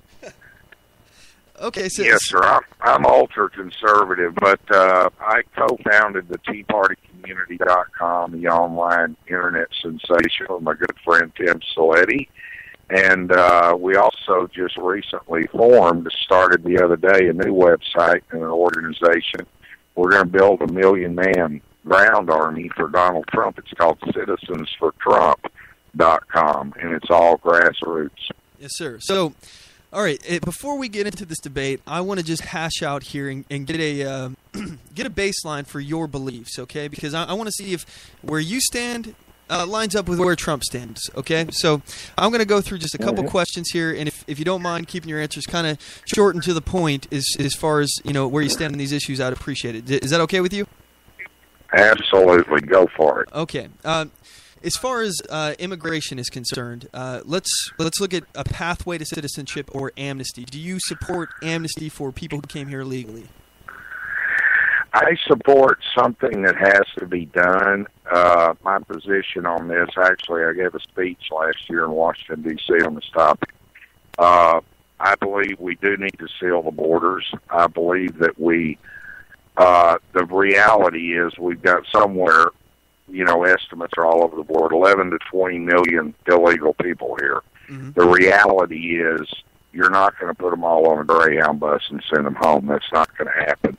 I believe we need to fine them. I believe we need to open up the offices to them, do background checks, do the paperwork on them, make them pay a fine, make them pay their fees, and let them integrate into society. You can't get rid of these people. You just cannot do it. We don't have the manpower, the money, or the time resources. And plus, you're never going to get Congress to go along with it anyway.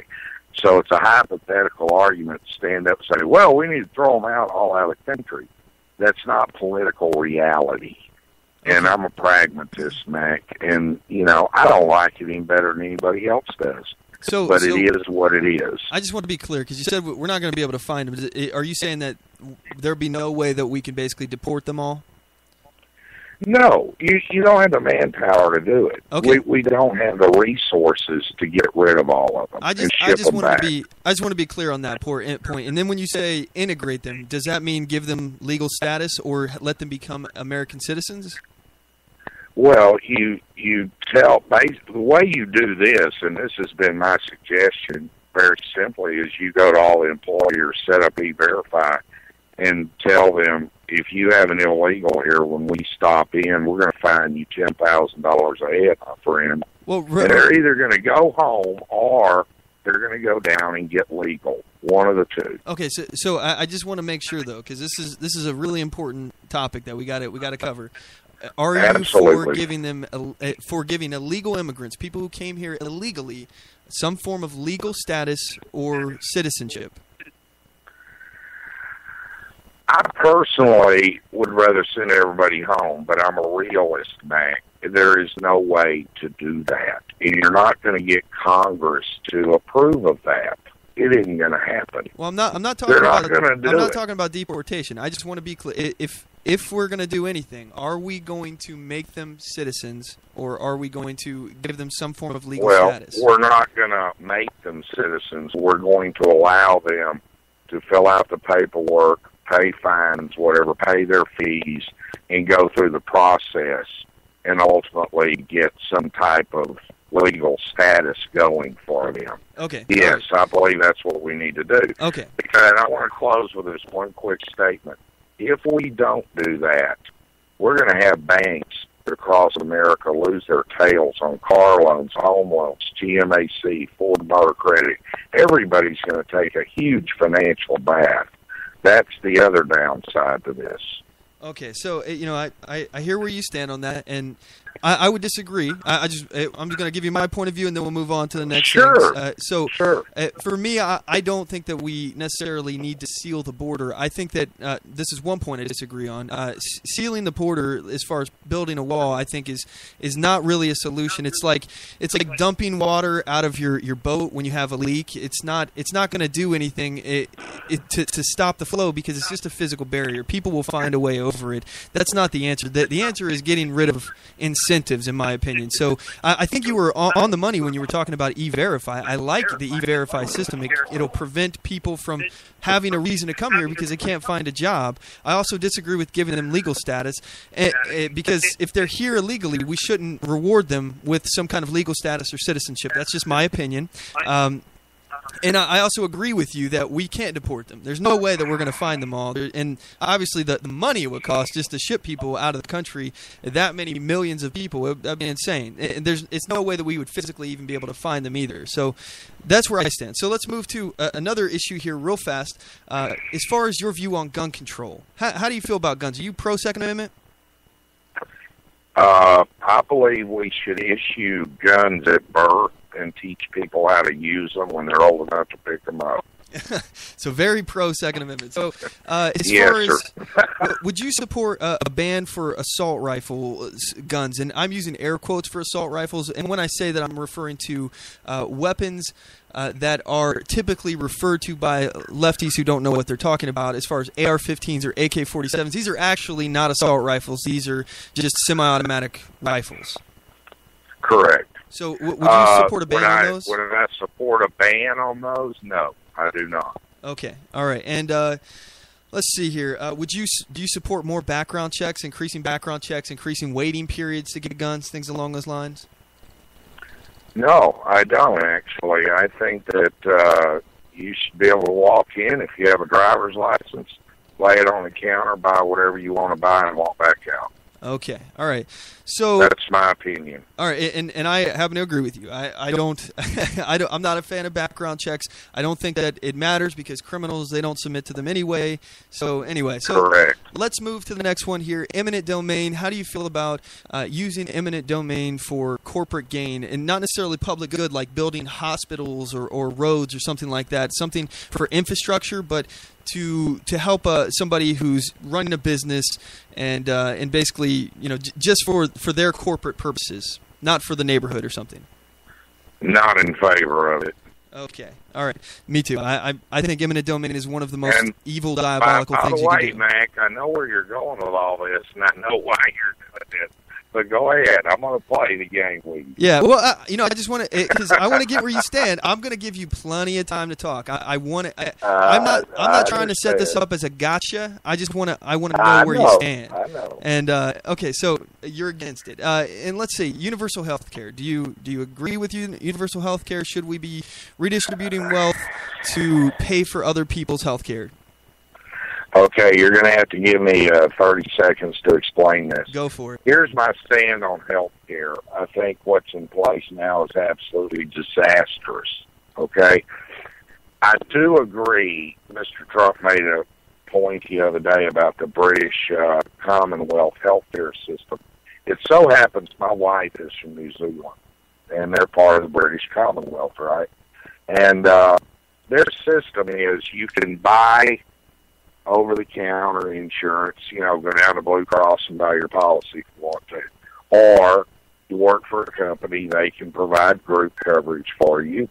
If you're none of the above and you're a very low income, you're poor, and you can't afford it, you can go down and sign up, and the government will provide you with health care.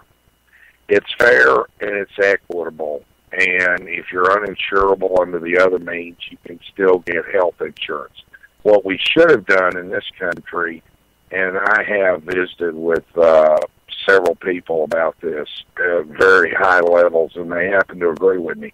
What we should have done, since we only had, I don't remember the magic number, 6 million people or whatever it was Obama was using as his means test for implementing all this, was open up Medicare and say, look, if you were rejected by an insurance company, take your letter of rejection, go down to the Social Security office, sign up for Medicare, and you're going to pay something. We're going to means test this based upon income. You make a lot of money, you may pay $300 or $400 a month for your policy.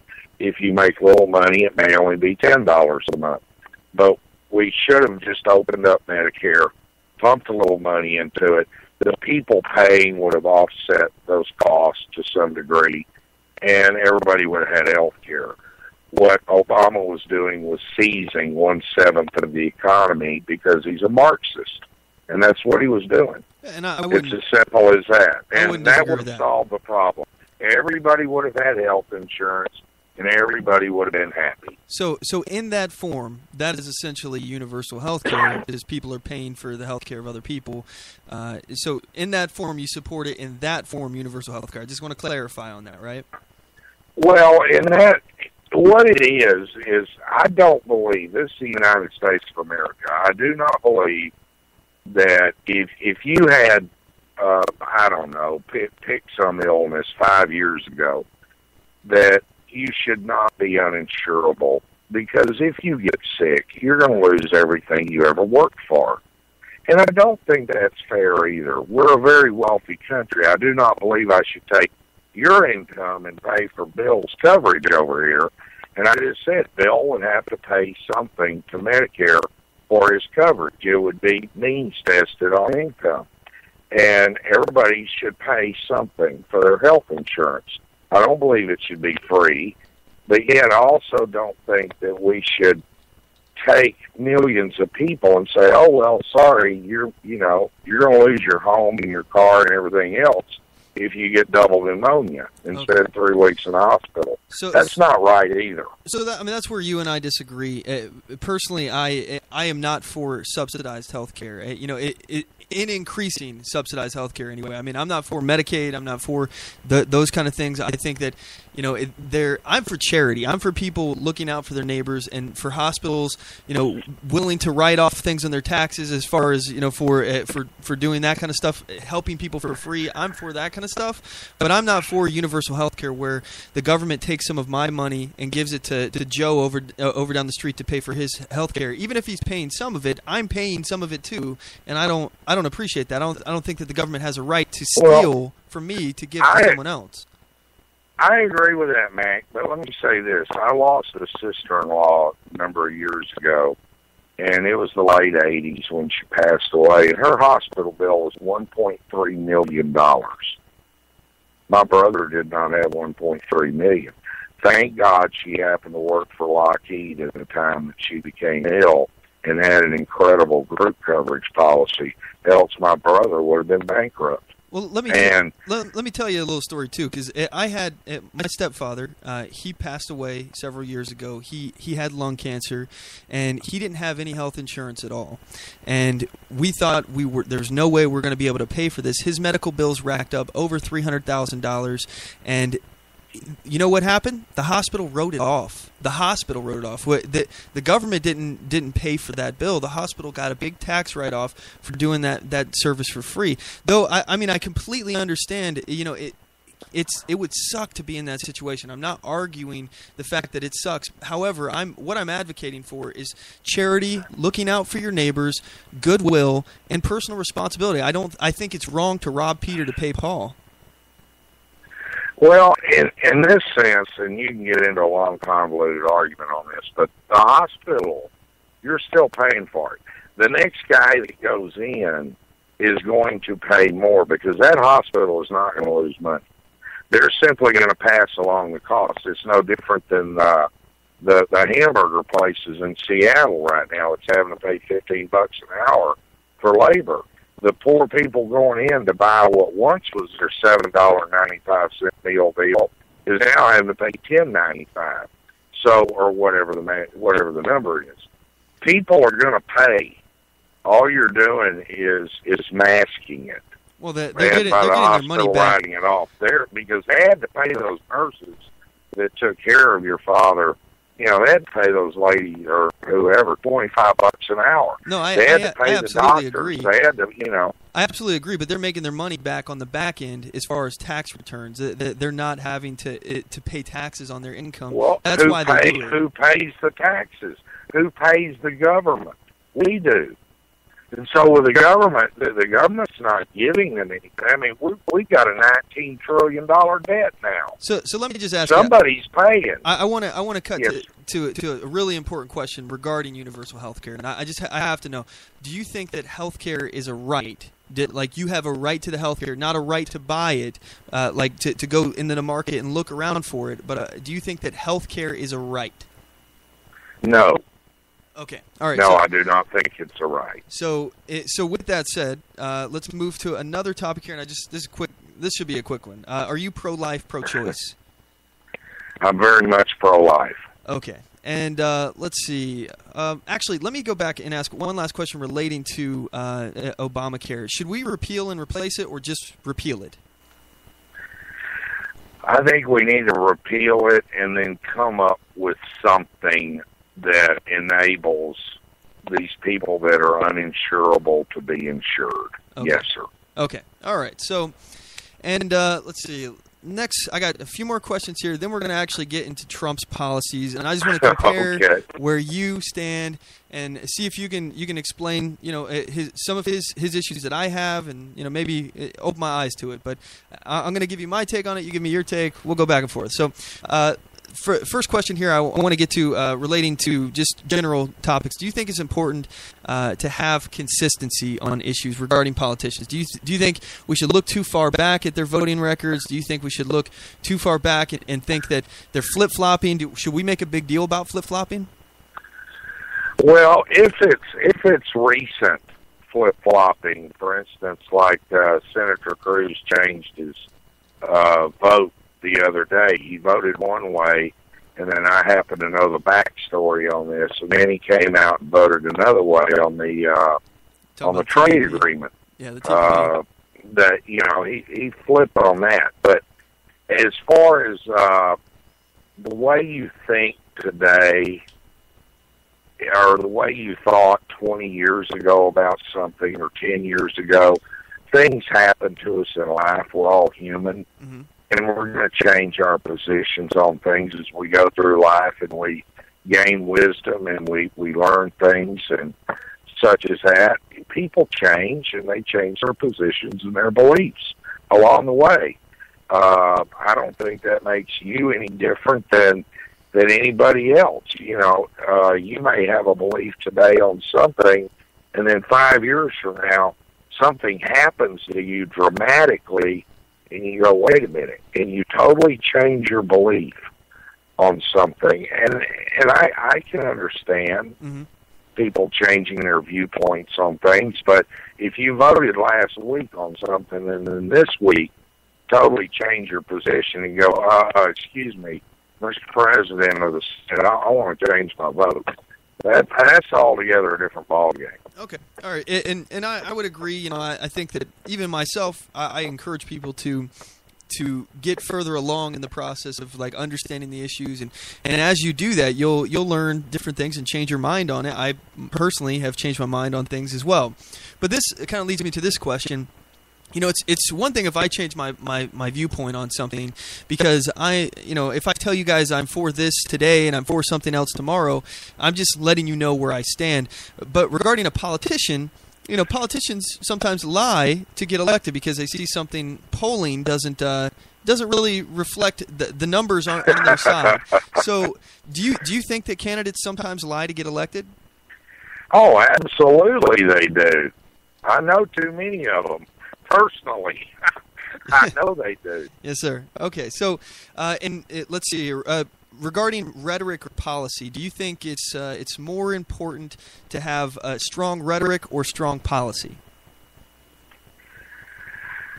I think it's important. I'm going to throw one more word in there, to have a very strong core belief system, because that core belief system will determine your policy.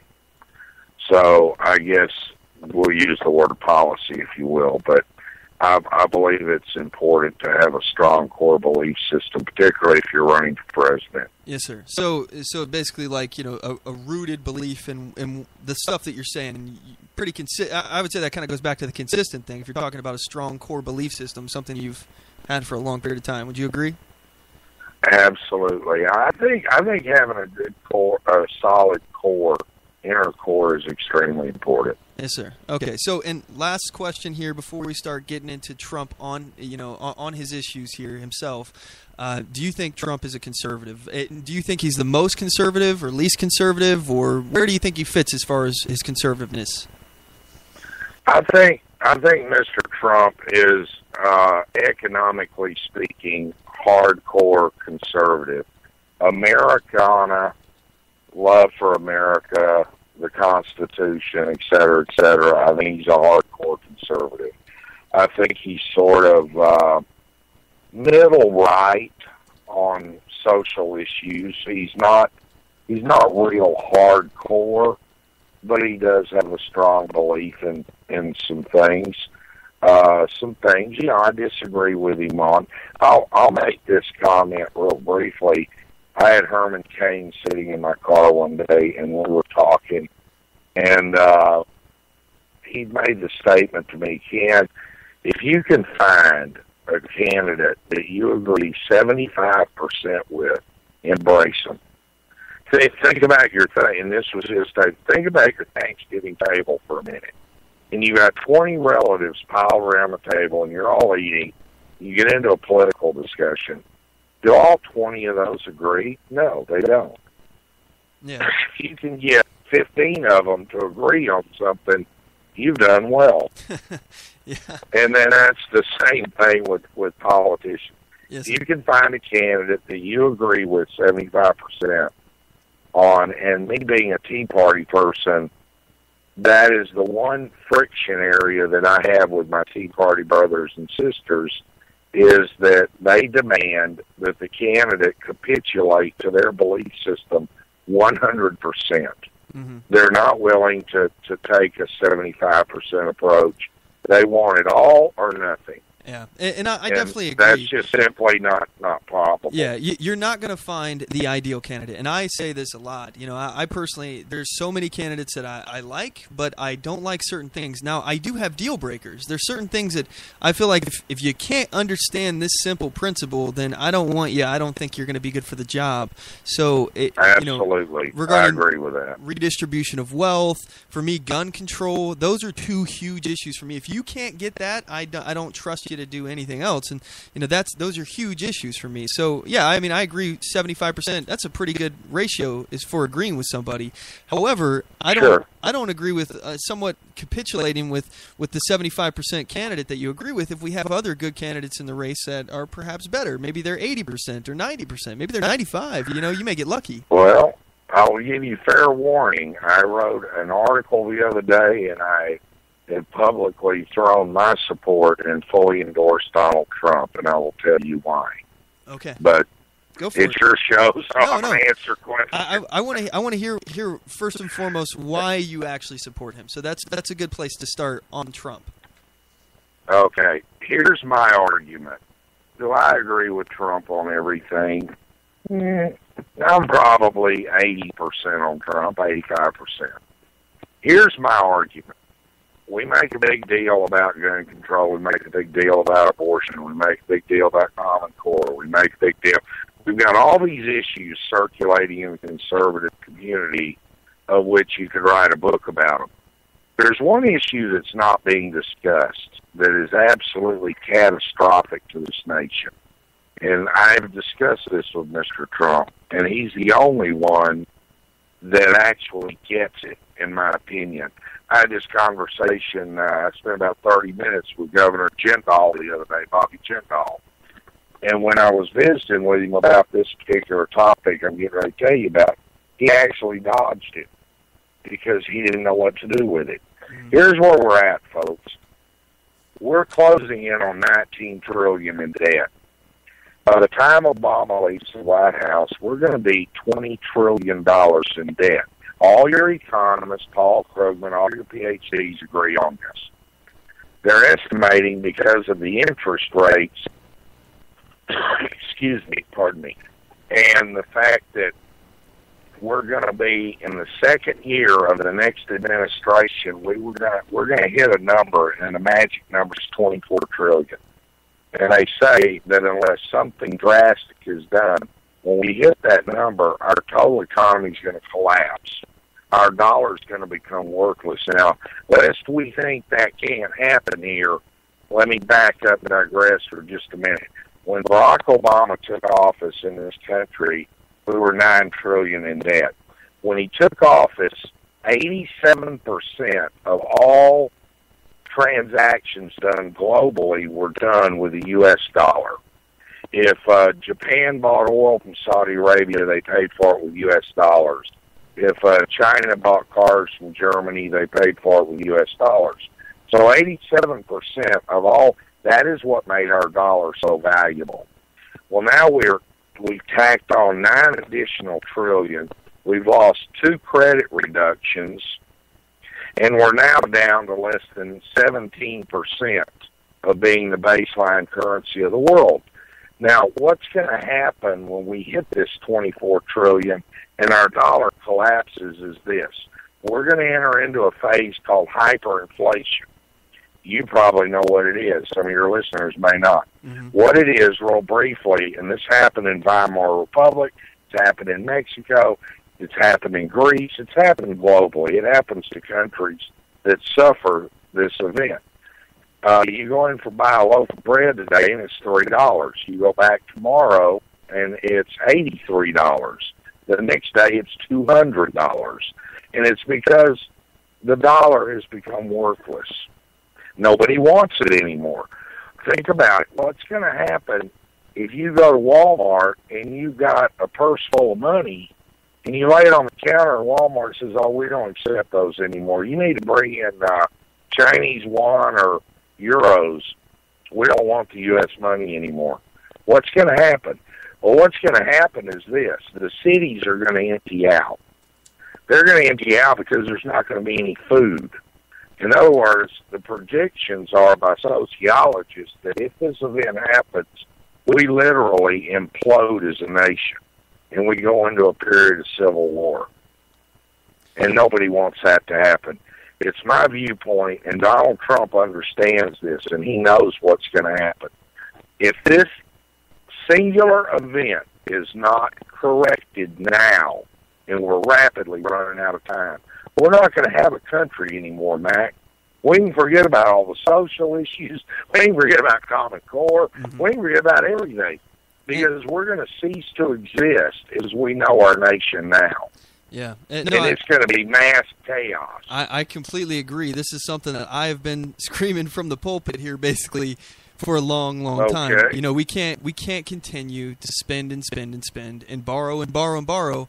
As you said, you know, if 24 trillion is the collapsing point, you know, we don't really know, but if it is, we're in a lot of trouble. We're on a steam train in that direction. And let's start here with Trump himself. You think Trump is one of the most qualified people to get us out of that? I'm assuming because he's a businessman and you know he knows how to run private corporations. I'm going to point this out here just right now. He is the only candidate in the race right now that has had a bankruptcy attached to his name 4 times. So what do you think about that? Well, I'll tell you the truth behind that is this. There are laws on the books.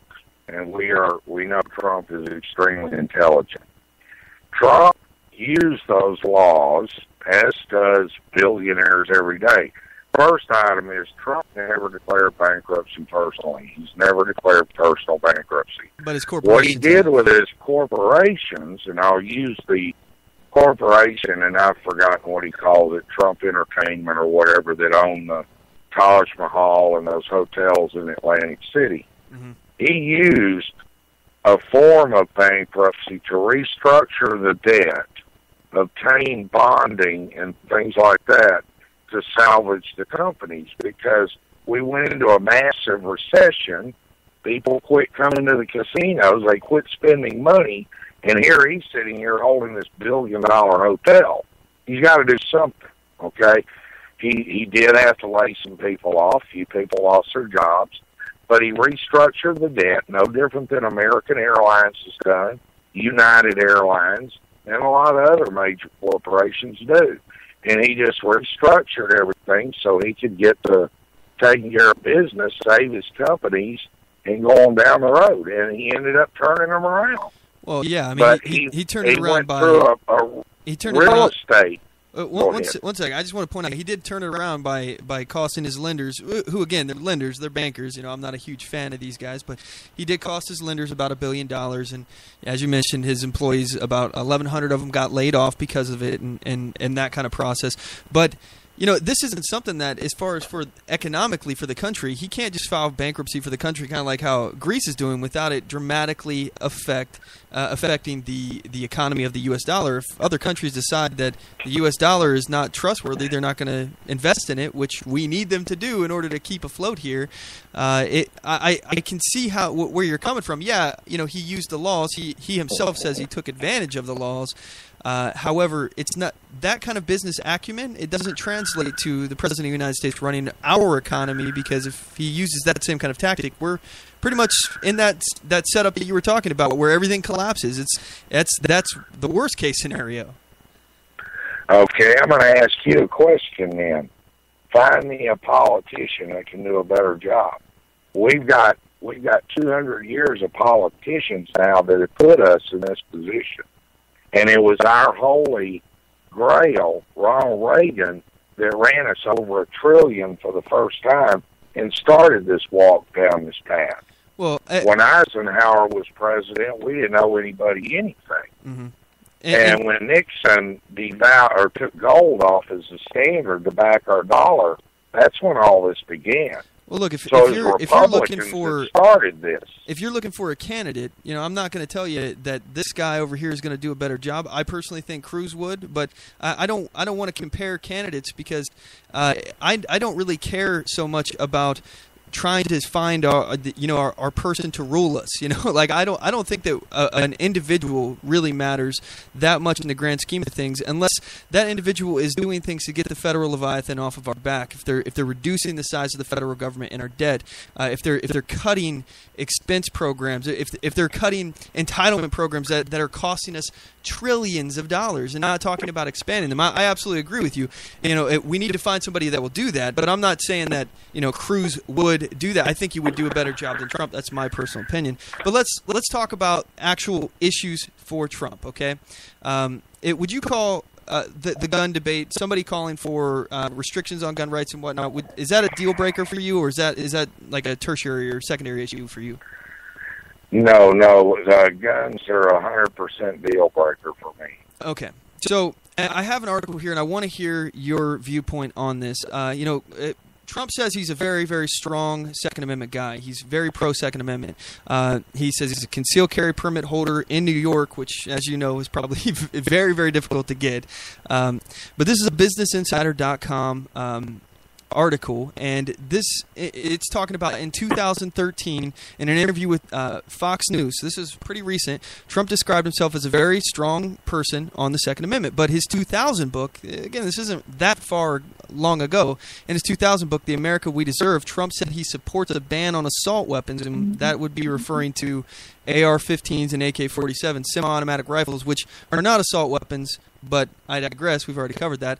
And he also said, Trump said that he would support longer waiting periods on gun purchases. So what do you have to say to that? Okay, I can answer that for you. When Trump put that in one of his books, I believe he put it in one of his books, if I'm not mistaken. The America We Deserve, and that was a 2000 Okay. book. Back then, New York City had the highest crime rate in the world. That was prior to Rudy Giuliani becoming mayor. They were literally had Bloods, Crips, whoever. They had gang warfare going on in the streets, and I do want to clarify one point. Mr. Trump was not referring to an AR-15. He actually said automatic weapons, fully automatic weapons. These guys were using machine guns against each other in the middle of the streets of New York City. It was totally out of control. On a Saturday night, you'd have 55 people murdered in the streets, right? And they were killing innocent victims. Now, keep in mind two things. One, Trump is sitting there watching this happen. and there's nothing he can do about it. The second thing is nobody else is doing anything about it. And thirdly, he's a private citizen. And he's saying, wait a minute, we got to do something about this crap. This is ridiculous. Well, then Rudy gets elected, and it all turns around overnight. Trump's entire argument was fully automatic weapons. Now, that's where he draws his line. Me personally, mine's a little looser than that. But I have this war with my good friend Shan Morgan, who's the staunchest Second Amendment advocate in the United States. We're dear friends. And I ask her all the time, so at what point do you say the Second Amendment's null and void? Is it that you can't hold handheld anti-aircraft launchers anymore? Missile launchers? Does that fall under the Second Amendment? How about an Abrams tank? If I've got enough money, can I buy myself an Abrams tank? You know, at what point in time do you draw the line I can that give you're you using weapons for defense of the country? I can give you an answer to this.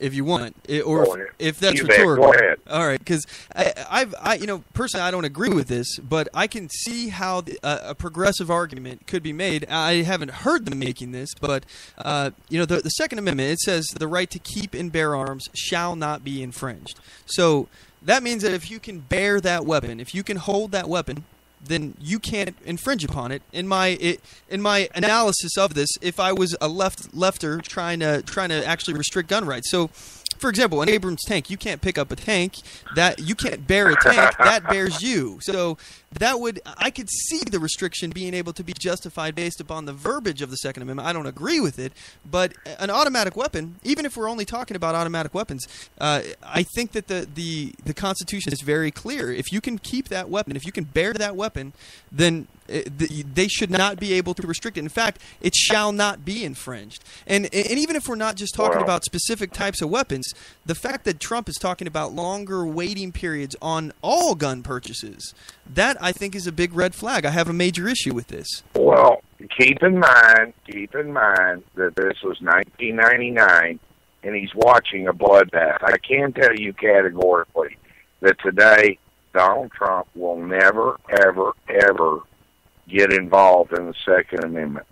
He will be a fierce defender of the Second Amendment.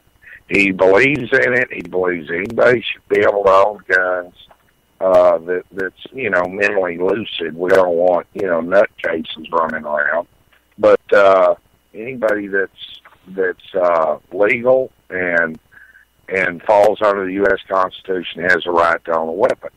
And he's never going to, believe me, he's got bigger fish to fry than worry about the Second Amendment, Mac.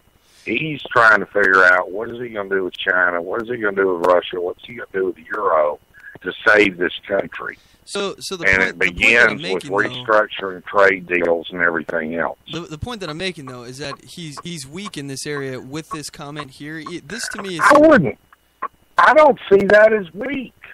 I mean, if you're sitting in your office watching wars going on in the streets below, and people are whipping out automatic, M16s and what have you, and they're using them on each other, and they're killing innocent women and children bystanders, I would probably feel the same way. Say, hey, look, we got to do something here. And they've got the cops outgunned, outmanned, and everything else. Rudy, fortunately, was able to turn that city around. And now Chicago, we're watching the same thing in Chicago today. Well, and those problems are mostly associated. What do you do, Mac? What do you do? Those problems, in my opinion, those problems are associated with taking guns out of law-abiding citizens' hands. You make it harder for law-abiding citizens to get guns. Then you create a situation where only the criminals, the bad people, are out there with the firearms. You make an assault weapons ban. You know what? These criminals are still able to get fully automatic weapons, and there has been an assault weapons ban on for a long time, and then it came off. Now it's talking about coming back on again. I mean, regardless, what's the difference? I can kill just as good with a semi-automatic as I could with a full automatic. They're both deadly. And if you empower the citizens, I think this is the answer. If you make it harder for the criminals to get away with murder, and they actually have to gamble when they go to kick in doors or hurt other people, they don't know if that individual citizen will be harmed. Well, I think that's the issue. You empower the citizen, not restrict them. But I digress. Texas proved that. Rick Perry in Texas proved that when he, I think it was his first year in office. It's been 17, 18 years ago. He signed the bill, signed the law, said, okay, everybody in Texas can pack and arm, and their crime rate plunged. So your theory is actually backed up with data in Texas. Yes, sir. And you know, I think that is a problem, and I agree. You know, he could possibly be stronger than what he said before, but I think a candidate that couldn't figure it out at one point, that if you empower the citizens, you can solve a lot of these issues. I think this is a big deal. This to me is a deal breaker, and this is why I have an issue with it. But hey, we got to cut to a commercial break. Would you mind sticking with us to the third hour? I certainly will, my friend. I'll be happy to. All right. I've really enjoyed talking to you, by the way, so far. I'm having a lot of fun. Well, thank you, Mac. All right. We got a lot more to get to, guys. We're going to cover immigration, universal health care. I want to talk about eminent domain, donations, tact as a president, running as independents, things along those lines. And we got more with Ken Crow for the third hour. I hope you guys stick with us. We'll be right back after this commercial break. Don't go anywhere. I do solemnly swear that I will support and defend the Constitution of the United States of America against all enemies, foreign and domestic, and that I will bear true faith and allegiance to the same, and that I take this obligation freely, without any mental reservation or purpose of evasion, pledging my life, my fortune, and my sacred honor. So help me God. Join us at oathkeepers.org.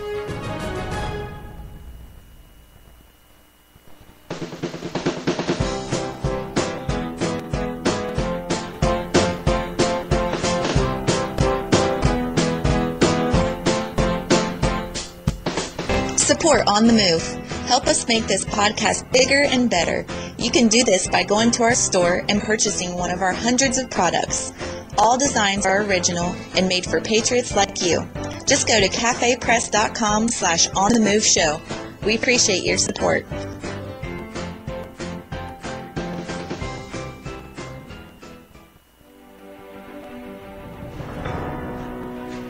Hi, I'm Latasha Worley, and I work with candidates to creatively and effectively communicate their message to voters. I offer professional graphic design services, from yard signs to flyers, from logos to vehicle magnets. Email me today at latashaworley@gmail.com. That's LATOSHA Worley@gmail.com for a quote on items for your campaign.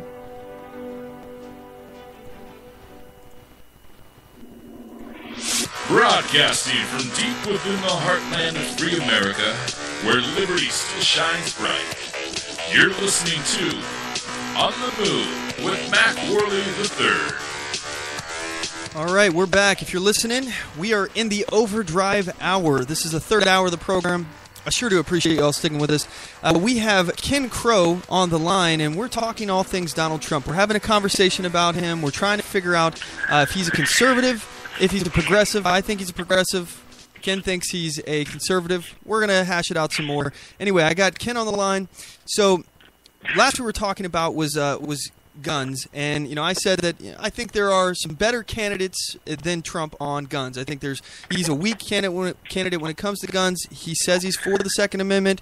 He said that he also in the past, in 2000, he supported a ban on assault weapons and longer waiting periods on gun purchases. I personally think that there's better people in the race right now on guns, and I want to give you the final word on this topic, Ken.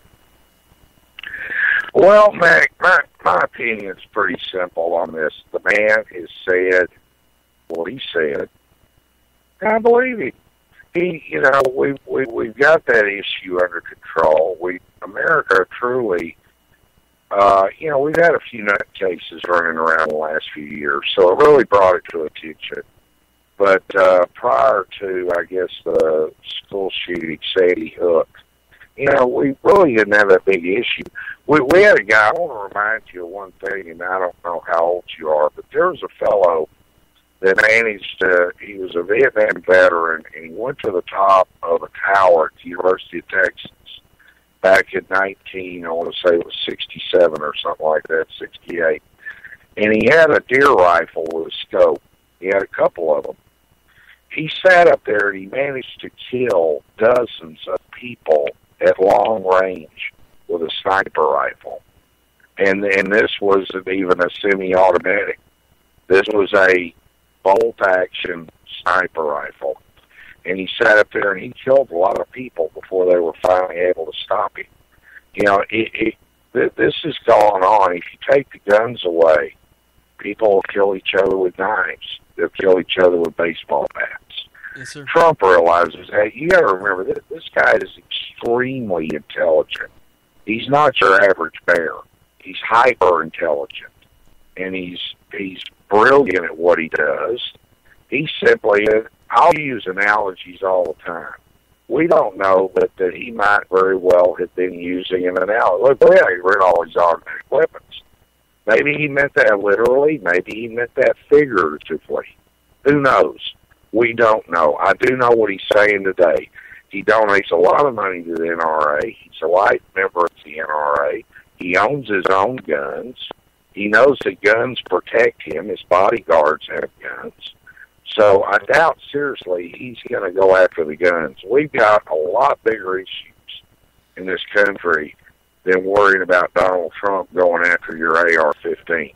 Because I'd be willing to bet a steak dinner the topic never comes up in a Trump administration. Well, that may be true. I guess we just have to take his word for it, when we're talking about that. Now, like I said, I want to give you the last word on it, but I just want to go back to one point that we made, is that sometimes politicians lie to get elected. So we have to keep that in mind when we hear these guys. So let's. He's not, and I want to address that real briefly. You got to remember a couple of things here. Number one, he's not a politician; he's a businessman. Number two, why is he running? That's a rhetorical question. I'll answer it. He's running because he sees this country falling apart. He spent 40 plus years, building something for his children and grandchildren. And now he's got it. And he's on the verge of losing it. If Hillary becomes president, it's all over with. He surveyed the field, he looked at this, and he goes, oh my God, I honestly think I'm the only one that can beat this lady. Now, the argument goes back, well, he donated to her campaign. Well, that's another conversation. Yeah, he did. Warren Buffett donated to everybody on both sides of the prism, too, as did Bill Gates, as did every other billionaire in this country. Well, because it's called protecting your assets. Well, we'll get into that, though. But, sure. But those people aren't. Let's just point out those people aren't running for the GOP nomination right now. But right. I want to mention immigration. I got a clip here from from Trump. Excuse me, that was a Freudian slip there. About basically building a wall and negotiating. His ability, his prowess to negotiate. I want to play this clip here, and this sure. is talking about immigration. So I want you to listen to it and then comment on it. Let me know what you think. Okay. All right. I want to go back to immigration first. It's been an issue that now defines your campaign in many ways. Okay, you build better walls, you said, than anybody else. Nobody could build a better wall. I hope you can do it quickly, because I believe it's a big problem. Nobody. I've been down there 12 times myself. I know the problems firsthand. Anybody that denies it's just not telling the truth. My question to you is, assuming you build the wall first, what is your plan for 11 million people that didn't respect our laws and sovereignty? Or more. Okay. Number one, don't say just assuming, because you got to build the wall. It's not an easy thing to do, and I'll get it done. And believe me, I'll do it for the right, but I'm also going to have Mexico pay for it. Mexico is making a fortune over this. They will pay for it. So just mark my words. That's called negotiation. The first thing I do is I get rid, before the wall, before we even start the wall, I get rid of the bad ones, because we have a lot of really bad apples. We have a lot of bad dudes that are causing tremendous problems. I mean, you see what's happened. I've been totally exonerated. If you look at what people have said, how they respect what I brought up this issue. I took a lot of heat and now all of a sudden they're saying what Trump did was right. And I actually had people in your profession apologize to me for the statements they made that first week because I was right. And I'm very proud of bringing up illegal immigration. It was not easy to do, and I'm very proud of it. I would get rid of the bad ones, the criminals. We have a lot of people here that shouldn't be here, and I don't want to house them in our jails because it's costing us a fortune. I want them to go to the country where they came from, not only Mexico, plenty of other countries. They're pouring across the border. So that's number one. Then number two, you either, and these could be some great people, but you either have laws or you don't have laws. I would get them back. I would get them back where they are, and I would try and work out a process where they can come in legally. But they have to come in legally, Sean. It's about laws. It's about borders. If we don't have a border, we don't have a country. So I'd get them out, and if they were really outstanding, because some of these people have been here for a long period of time, I'd let them back legally. They have to come through a legal system, and I'd make that system much faster, much quicker. I want people to come into the country. I love the fact that people come into the country. They have to come in legally. Not only them, other people. We welcome people. I mean, my parents and my grandparents, and they... All right. We're going to go ahead and cut that one off real quick. Okay. So, just want to make sure you could hear the clip, right? Yes, sir. I heard the clip. Okay, so... regarding the wall itself, okay, he never really talks, Trump in particular, he never talks about how he's going to force Mexico to pay for it. He doesn't give specifics. So do you agree that with him saying, and do you think he should get away with being unchallenged on this as far as saying he's going to make Mexico pay for the wall? Believe me, I'll do it. Well, I think we're at the stage right now, Mac, and you see this with all the candidates, okay? They're speaking generically right now.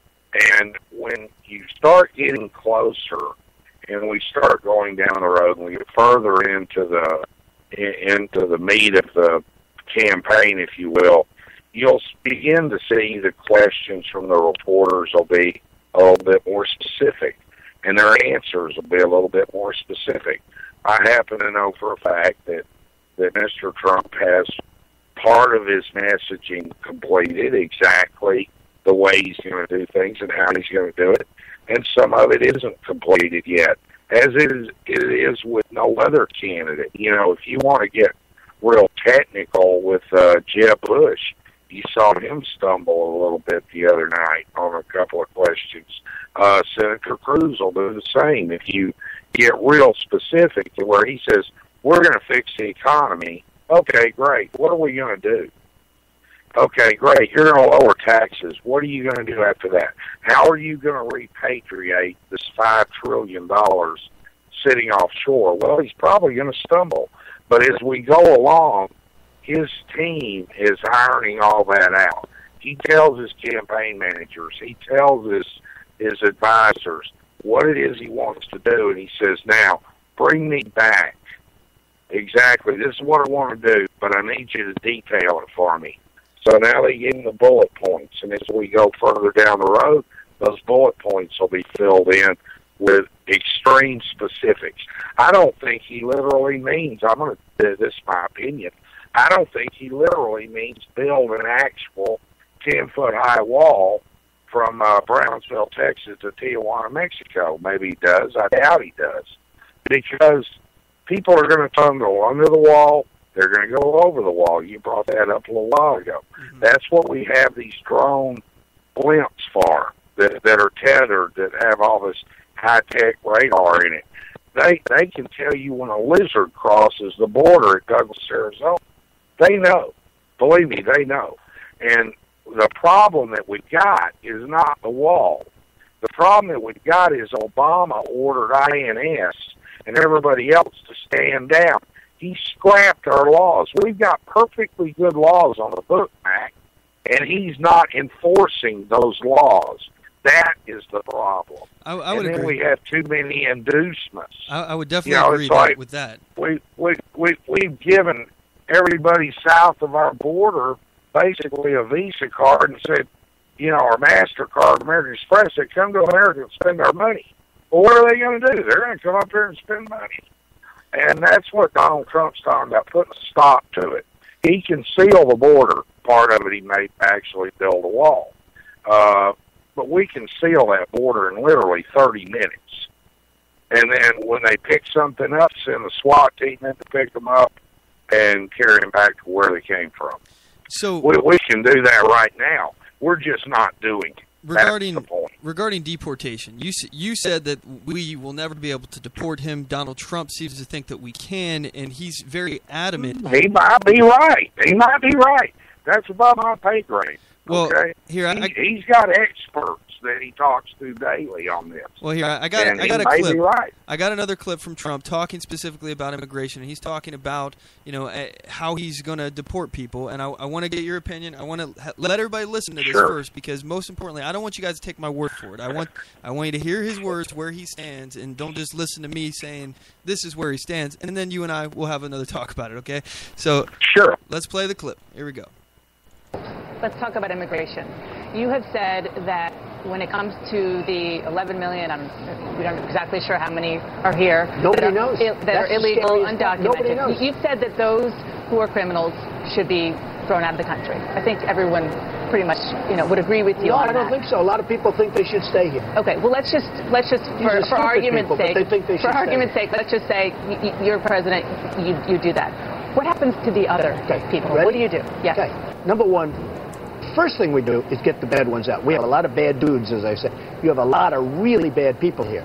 They're in our prisons, and they're clogging up our prisons. I want them to go back, and not only Mexico. I want to get them back to the country and I want them to be in their prisons. So I want to get the bad ones out. Came from different parts of the world, too. We also made that first week, because I was worried. If you look at what people have said, how they respect what I brought up this issue. I took a lot of heat. And now all of a sudden they're saying what Trump did was right. And I actually had people in your profession. I've messed up the whole clip there. I apologize about that. 1 second. Let me get that loaded back up here. Let's talk about immigration. Not only the ones in the prisons, and by the way, and they're never coming back. Not only the ones in the prisons, but the ones that are going around like in San Francisco and shooting Kate and shooting Jameel and shooting people that should not, that should be with us. Okay. Then we have a law, right? You're supposed to come in legally. I would get people out, and I would have an expedited way of getting them back into the country so they can be legal. Okay, hold on. Let me just hold on that point right there. Because when you say get people out, are you talking about like a mass deportation? We don't even know who these people are. But how do you find them? Knows. We got to find them. But how do you do that? I mean, you're a business guy. You know. We got to find them. But how? Politicians aren't going to find them because they have no clue. We will find them.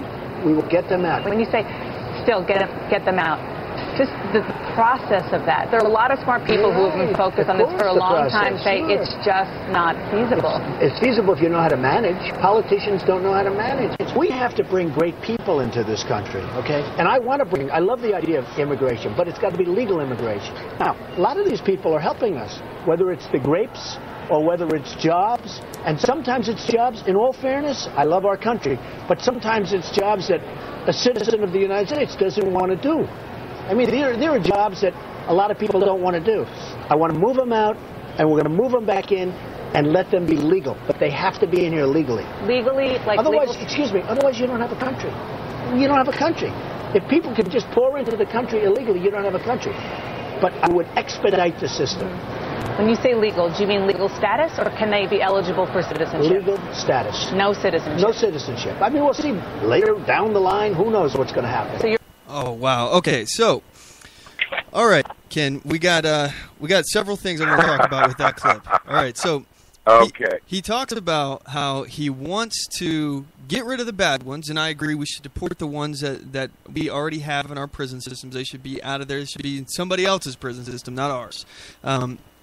And then he said that we should basically deport the good illegal immigrants, the ones who haven't committed crimes, who have jobs or something. Haven't committed crimes other than the crime of being here illegally. Let's just point that out. That is a crime. So, and then we should deport them. We should somehow. He doesn't specify how he wants to do this, but somehow we're going to deport 11 million plus, maybe even more than that, illegal immigrants, and deport them, and then we're going to bring them back, and give the good ones some kind of legal status, expedited, by the way, so that would probably mean that they go to the front of the line in front of the people who are coming here through the legal process already. In addition, maybe someday in the future, we could potentially give them a pathway to citizenship, which is amnesty. So he's saying he's for amnesty, and this is just the other day. This is not like years ago. This is just the other day in Trump Tower. So what do you say? Okay, I'll address last first. If they go back out, and if they come back in, and they do their paperwork, and they do everything they're supposed to do, and they've been expedited through the process, then by definition, that's not amnesty, okay? Amnesty is when you just say, well, if you're already here, and the president signs an executive order and says, okay, everybody's legal now, give everybody a card, and they can go down and apply for citizenship. That's amnesty. He's saying, no, we're not going to do that. So that's number one, clarify that. As for the mass exodus, to be honest with you, I think he's using that as an analogy to describe something that he wants to do. And to be honest with you, before any of that ever happened, he's going to have experts, advisors, and everybody else sit down and explain, this is what has to happen, this is what we have to do. And he would probably say, okay, that's not such a great idea. Well, I got to call you out. Maybe we need to do this. I have to call you out, Ken. Feel free to do so. I got to point something out, Ken, because you said that that's not amnesty, but I want to note that the dictionary definition of amnesty is a general pardon for offenses. So if we're ever going to allow somebody who violated our immigration law coming here illegally, we deport them, and then we forgive them for coming in here illegally and give them citizenship, or we expedite their legal status. That is forgiving them for their offenses. We're pardoning for their offenses. That is amnesty. There's no ifs, ands, or buts about it. That is actually amnesty. Well, I don't see that happening, to be honest with you, in that format. I just don't see it happening. Well, this is his stance. If they're out of here, they're probably not going to come back. And that may be what his ultimate goal is. I don't know. I understand giving people leeway and not understanding what they're talking about, but we're talking about somebody who's running for the presidency of the United States. He's calling for amnesty right now. He's talking about giving people expedited legal status who violated our laws. He's talking about, first of all, trying to deport millions of illegals who it's not going to happen. He will never find a way of doing this. You and I both agree with that. And I get where you're coming from, and I understand his rhetoric of saying that he's tough on the border, but you're not tough on the border if you're talking about amnesty. Being pro-amnesty only encourages more people to come here for the hopes of getting citizenship one day. Well, I want to point out one thing on that topic. It was Marco Rubio and Lindsey Graham who were parts of a gang of 8 that wrote the original Senate Bill 744, which did grant pedophiles, rapists, wife abusers, child abusers amnesty. I want to say that right now. So anybody out there listening that's thinking about Rubio, you need to go look up SB 744, my friend, because it's absolutely appalling what these guys were going to do. But one thing I got to take my hat off to Mr. Trump on, he brought this out when nobody was talking about any of this. The only people that were talking about it were my Tea Party brethren. Who's for amnesty? Who's against amnesty? Blah, blah, blah. And he's the one that got the rhetoric started and has forced the other candidates to discuss this. He made it so public and so out there that now the media is talking about it, the candidates are talking about it, and it's actually being discussed as a presidential issue, whereas prior it was not. Well, so I got to take my hat off to him. Now, he may need to fine-tune some of his statements a little bit and be a little bit more clarifying in some of his descriptions, but overall, he's talking about it, and he's getting the conversation started, and that's a good thing. Well, I will agree that, at least he is talking about it. But again, as we've already pointed out, policy is more important than rhetoric. So you can say that you're tough on the border, you can say that you're going to do this to do that, and be general and non-specific about it. But when you start talking about your issues, policy is important. It's more important than the rhetoric. And I understand why conservatives might be interested in Donald Trump, because he acts like he's tough on the border. He talks tough.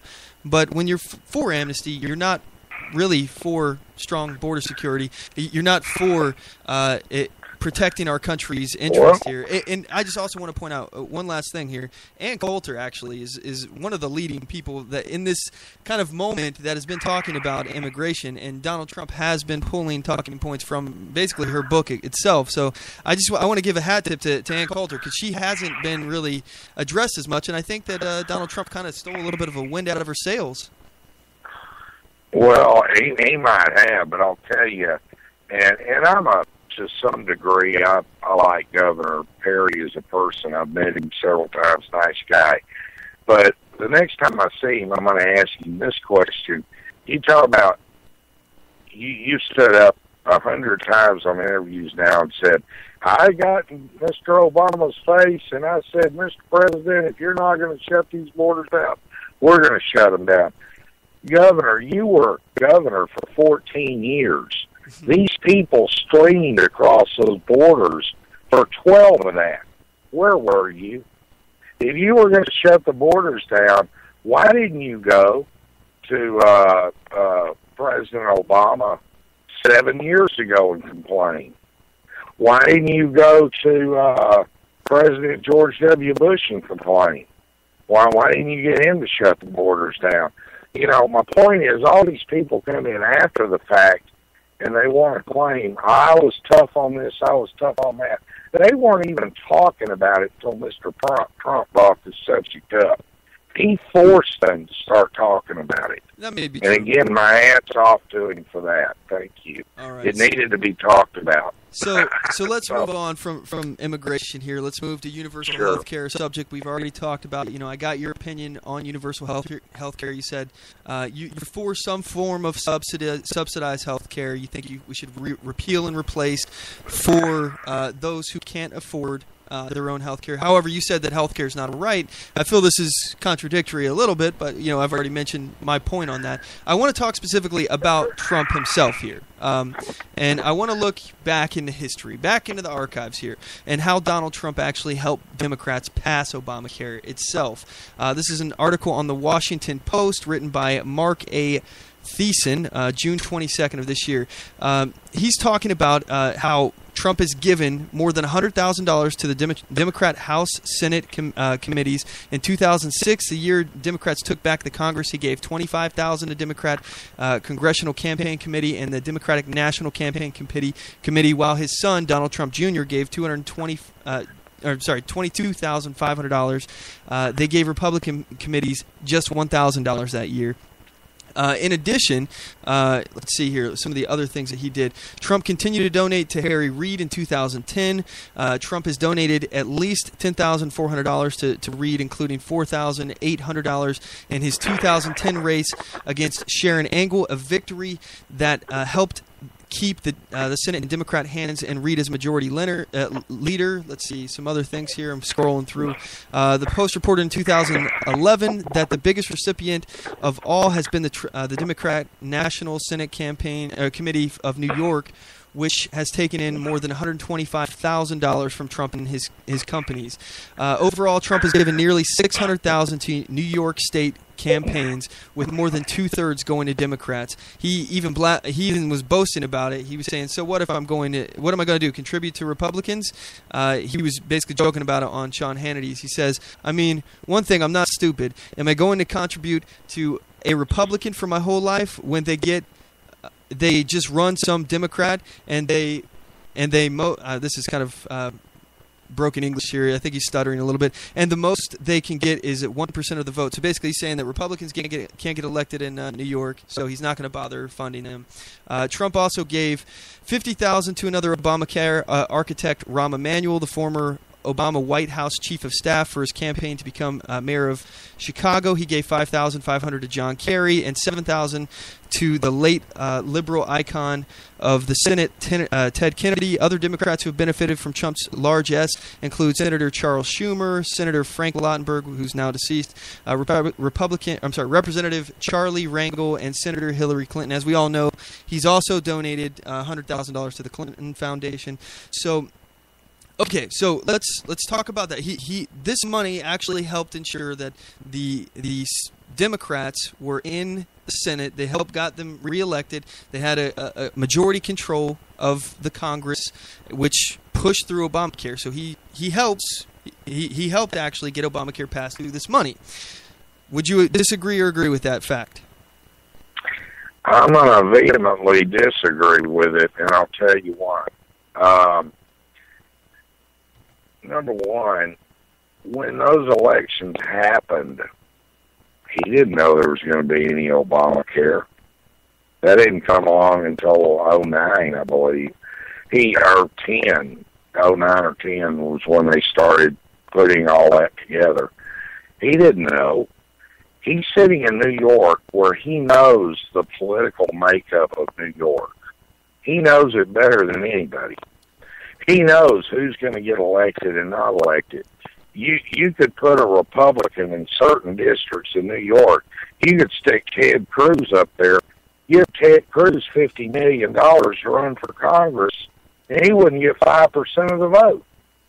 It just isn't going to happen. Mm-hmm. Unfortunately, the same holds true in San Francisco. If you went out to San Francisco and I gave you $50 million, said run for Congress, you're not going to get 5% of the vote in that city. Nancy Pelosi is going to trounce you. So it doesn't matter how much money you have, Mac. You're not going to win. There's certain places in this country that are deep, deep blue and deep, deep red. So it's like going to Wyoming and trying to elect a Democrat in Wyoming. It ain't going to happen. Not going to happen. You're not going to get elected. And I don't care how much money you spend in the great state of Wyoming. If you're a hardcore Democrat, you're not going to get elected. So I'd just like to point out, I was stationed in Wyoming for about close to about four and a half years, something like that. Great, it is a great state. Thank you for your service. Thank you for your service, my friend. Thank you. I'm going to tell you, you're in the Air Force, right? Yes, sir. Yes, sir. Yeah, you were in Cheyenne. Yeah, stationed at F.E. Warren. It is a great state. I just want to throw that out there. I really do love that. So basically, what I'm getting from this, his donations is not about getting, a candidate that he necessarily supports. Even Trump admits that he's funding these people to get some kind of political kickback. Sure he is. He's a business guy. Okay. He's a businessman in New York City. Look. New York City, let me explain this if you're unaware, is so corrupt. The same isn't true in Chicago. You want to go get a building built in New York City. Guess what, my friend? They say your permit for building the building's $1,000. That permit's not going to be approved to build that building unless you're helping out the city council people who sign off on it, the head of the water department, the head of on and on and on.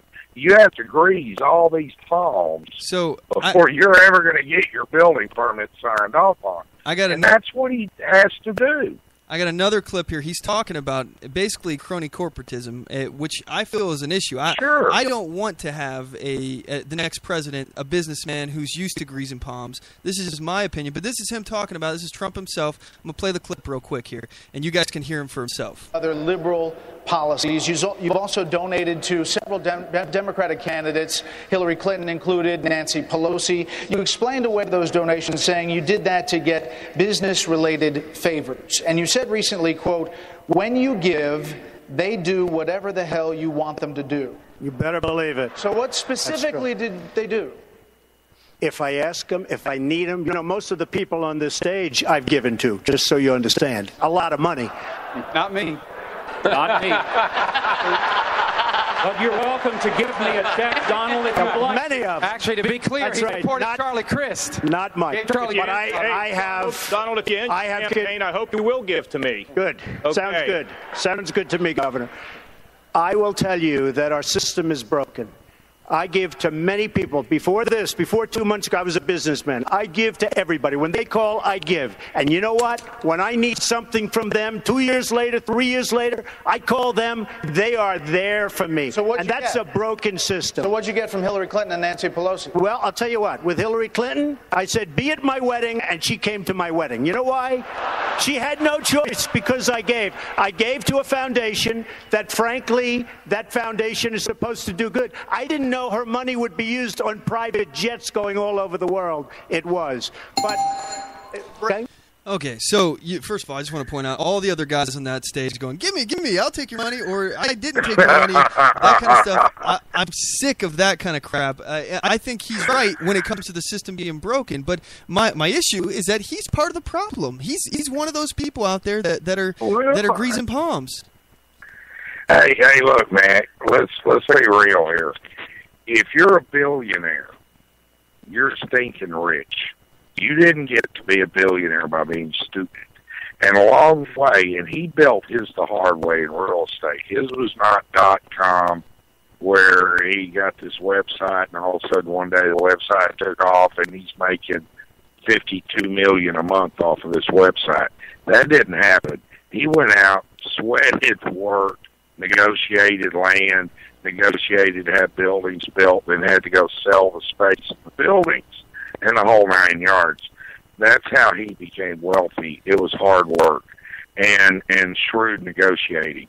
And unfortunately, he's in a very corrupt city. I mean, this city's been run by the mob and stuff for how long? He was run by the mob for 100 years. Remember that movie with Leo DiCaprio, The Gangs of New York? All that's real. So for over 100 years, gangs and mobs have ruled that city. You either played the game or you didn't succeed. It was simple as that. And he played the game and he succeeded. It doesn't mean he's a bad guy. He's fighting for survival. Let's talk about Ted Cruz for a minute. You think Ted Cruz doesn't do anything?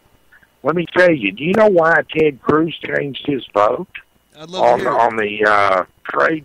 On the trade? I'd love to hear it because I've been looking into this myself, but please go right ahead. Okay, I'll tell you exactly why he changed the vote. He voted, and I had a long conversation with a congressman about this thing. That trade deal, it was TSA, TPA, whatever, there's two parts to it. The first one was giving the president power. The way that's actually written is Ted was supposed to vote yes on that. That actually protected the American people, believe it or not. The garbage you're hearing on the internet and everywhere else is just that garbage. I had a long sit-down with a congressman about this. Ted Cruz originally voted yes. The next day, he received a phone call from a lady in Texas who is a major Tea Party power broker in Texas that originally got him elected. They donated a ton of money to his campaign. She provided close to 100,000 ground troops for him in Texas. That's how he was able to defeat Dewhurst, Lieutenant Governor Dewhurst, to win the seat originally. She made a phone call, said, you got about 20 minutes to change your vote, Senator, or I'm pulling all of my support from you. And what did he do? He was the only one out of 100 senators that ran down and changed their vote. So Ted Cruz responds... So, no, it doesn't matter who you are. When you're an elected official in Washington, you're going to capitulate at times. No. And if you I want agree. to be reelected, that money talks. You're going to play the game. I agree that money talks, and I absolutely agree that if that scenario happened, this is all kind of hearsay speculation that we're having with Cruz. His explanation. No, we're not. I know this for a fact, my friend. Well, I'm just saying you were there in the room. It is hearsay as far as overhearing what somebody else is telling you about a scenario. So, granted, I'm not saying that I'm married to Cruz either. All I'm pointing out is that that's one circumstance, and if that's one circumstance, and according to Cruz, he's saying that he learned more about the situation, and that's why he changed his vote. I don't know what's true on this, and I don't know what to believe, but that's one circumstance with Cruz. And I'll even mention another one.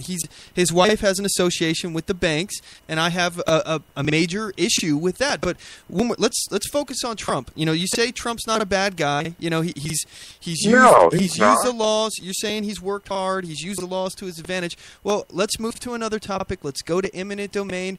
I personally think this is one of the most disgusting things that we can do, using the government's force to steal property from somebody else. And I want to play a small little clip here about a situation that Trump has used eminent domain for private gain. This is for his corporation. I'm going to play the clip real quick. Sure. In life, you have a thing called condemnation, and cities have the right to condemn for the good of a city, whether it's New York, whether it's Los Angeles, whether it's any other place. Atlantic City is one of those cities, and it's got the right to condemn. In the 1990s, Donald Trump was behind an outrageous case of eminent domain abuse. Vera Koking was an elderly widow who lived for decades in her home beside Atlantic City's boardwalk. She loved that home. And Donald Trump wanted Vera's home so he could put in limousine parking for his casino across the street. Everybody coming into Atlantic City sees that property. And it's not fair to Atlantic City and the people. They're staring at this terrible house instead of staring at beautiful fountains and beautiful other things that would be good. You're bullying these people out because they're... Excuse me, that's wrong. But for you to use the word bully, John, is very unfair. This is a government case. This is not Donald Trump. Yes, it's Donald Trump. It's you and your cronies in government working together. For you to call these people cronies is very unfair. To be calling good public servants cronies. An unaccountable state agency tried to condemn Vera Koking's property and transfer it to Donald Trump. He convinced the government officials to use their eminent domain power to take Vera's home. This was public power, but used for private gain. We have been so nice to this woman. I offered her a lot of money out of this, a little thing called heart. Heart? He doesn't have no heart, that man. The only thing he has is what he's worried about himself. Basic to freedom is that if you own something... Okay, so that's what's happened here in America, but I'm not quite done. I got another very small clip here of his use of eminent domain, essentially. They call it compulsory purchase orders, I believe, in Scotland. He's used this for a resort against people who have lived on this land next to the resort for years and years and years. Here's the clip. My name's David Mill. I'm one of the residents at many that Donald Trump wants to have evicted from our homes. If we build a $300 or $400 million hotel, I don't think you want the windows looking down into a slum. I look at Mr. Forbes and his disgusting conditions in which he lives, and that people have to look at that, and it's about time that somebody spoke out. Okay, so he's an international evictionist. So I want to hear your thoughts on this. I think that's over the top, Mac, but go ahead. Well, we'll defend it, but I want to hear your thoughts on this because he kicked out. He's trying to kick out a widow, an elderly widow, from her home so he can get limousine parking, and that's supposed to be a public good. That is not what eminent domain was supposed to be used for. I think this is disgusting, and I completely disagree with this.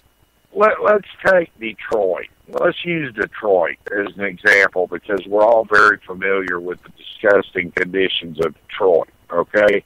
I mean, Detroit, you've got literally miles and miles and miles of houses that are falling down, that are shacks, that are horrible to look at, rat infested, and you have people living in some of these, and they are absolutely atrocious.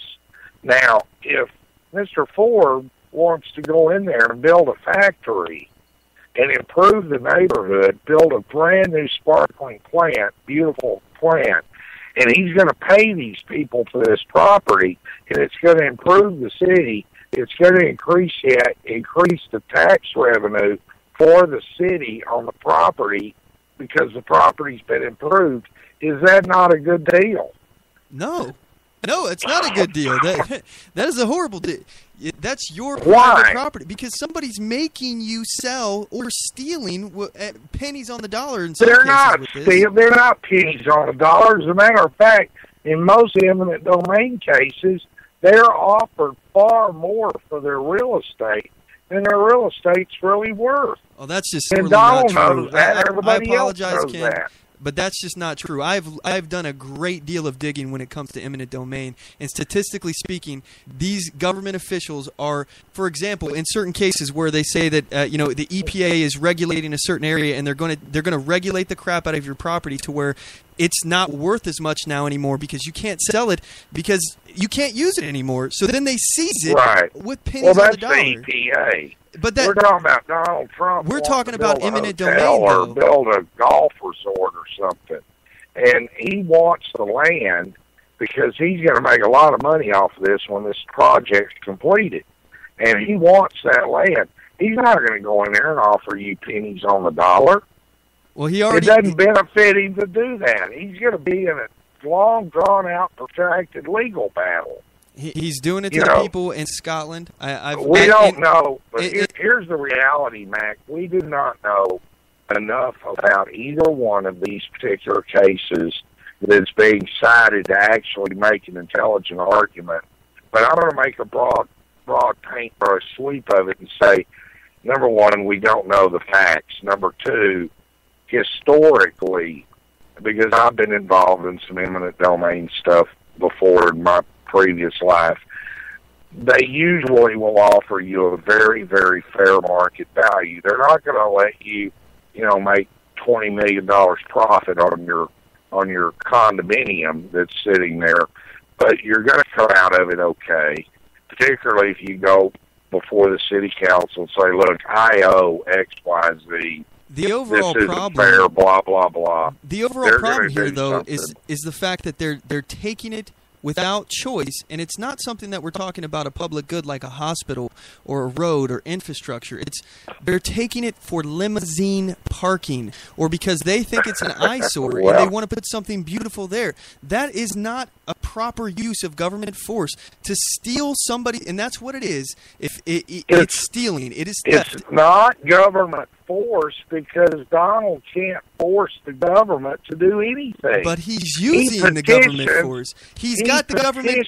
He's got his cronies on the leash. He's giving them money and money. He petitions like anybody else. He petitions the city council to get what he wants. And he just so happens to petition with a lot of money and say, hey, I'll pay for your campaign if you do X, Y, and Z. This is crony corporatism at its worst, and this is why I do not believe he's a conservative. This is not conservative to use government force to take people's property. Who's more conservative than that? That's capitalism. Every single GOP candidate out there, in my personal opinion, is more conservative than Donald Trump. I mean, we've gone through the and let's go to the other stuff here. We didn't really finish talking necessarily about Trump on universal health care. Capitalism is the hallmark of conservatism, my friend. Yeah, and but there's not nobody corporatism. In this race that's more capitalistic. There's a than difference. he is. There's a difference between corporatism and capitalism. And capitalism is free market, where the government doesn't get in your way. Corporatism is where you use government favors, influence to control the market in your favor. That's what Donald Trump does. That's not capitalism. That's not free market. That's corporatism. That's fascism. That's using the government to get them to do what you want. That is not. I'm sorry. That's not conservative. Well, it doesn't have anything to do with his belief. It really doesn't, because he's working the system, okay? No different than you would if you were in his position. You're going to work the system to benefit yourself as long as it's legal. And he is abiding by the laws. I apologize, now, Ken. if you don't like those laws, then you need to change those laws. I apologize, Ken, but I would not do that. I would not try to steal someone else's property. You may not. And that's because, as you mentioned before, I have a strong core belief system that I feel that this is wrong. And somebody to use that, as you said, they need it's a fundamental belief system. And if he thinks this is okay, I think that's a violation of that. I mean, I have a major problem with this, and this is one of the main reasons why I wouldn't do it. I think this is disgusting, but yeah, I'm willing to concede that this is just a point that you and I disagree on. So, well, sure. We can agree to disagree, Mac. That's okay. Yes, sir. So, regarding universal health care, I want to talk about Trump's flip-flop essentially on single-payer. He used to be for single-payer, and now he's not. Now he wants to repeal and replace Obamacare with something else. And that something else is basically something to pay for people who can't afford to get their own coverage. And this is basically, you and him kind of line up with this. You'd agree with that, right? Yeah, I'm of the opinion that, we've got a country here of 325, 30 million people, okay? And we're a very rich country. Well, we used to be, and we can be again with the right leadership. But I do not have a problem with helping out indigent people that cannot afford health care. Everybody should be entitled to see a doctor. Whoa! Wait a second, it's called being. Wait a minute. That's I know where you're going. That's going back on what you said. You said that you don't have a right to health care. No. Well, I don't think you have a constitutional right. I'm talking about it from a humane right. We're supposed to be a humane society. We call ourselves a Christian nation. Okay? Well, if we're going to apply Christian beliefs in a Christian nation, and we're going to truly live the principles, then we should take care of people and help people as Christ asked us to do. And that's called charity. Now, that's charity, goodwill, helping, taking care of your neighbor. Exactly what I've been talking about. Call it whatever you want to call it. I don't care. But I'm saying that if you're sick, you've got appendicitis. I'm not going to stand on the Constitution and say, oh, pal, the Constitution doesn't guarantee you a right to see a doctor.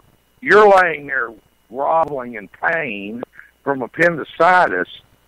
You should have the ability to go to the doctor and get fixed. And you That's do. my point. I agree that you should have the ability. You do already. The hospitals have to take you, first of all, to at least stabilize you. So I understand that's a big problem as far as expenses, emergency room people who aren't going to pay the bill, but they can get the help. It's not like they can't ever get the help. In addition, I already illustrated, I have a family history where the hospital has already written off expenses and they get tax write-offs for people that are indigent. And moreover, and I would say most importantly in this conversation, we already have something for the indigent, and that's called Medicaid. And we already have it. So why are we talking about increasing other stuff where we're robbing Peter to pay for Paul's health care? You don't have, as we both agreed, you don't have a right, a constitutional right to health care. So talk to Barack Obama. He's the one that did it. Donald Trump didn't do it. Well, Donald Trump is talking about long before. Wait a minute, Mac. Long before Barack Obama ever came on the scene, long before, we're going back, I don't know, 10, 15 years ago, Donald Trump made some comments about, I don't know what the context was. I don't know if he was doing an interview. I don't know what the case is. But I do know that he said, yeah, we ought to have something kind of like Canada has, okay? Well, Canada doesn't have anything remotely close to what Barack Obama's done to us. Their system is set up virtually identical to New Zealand. It's not a totally government-funded healthcare system, okay? And this is something else that Mr. Trump realizes. These countries like Canada and New Zealand and Australia, they can afford to do things there that we can't afford here for the principal reason we pay for their military defense. They don't have to buy aircraft carriers. They don't have to buy nuclear submarines and missile systems. We do all that for them being our allies. So that frees up a lot of their cash to be able to do some things that we're actually not able to do here. And I've heard the quotes. I've heard him say it. Yeah, we should do something. He didn't know what. He hadn't impaneled a field of experts to talk to him. He's just saying, we need to do something for these people. I call that a humanity thing.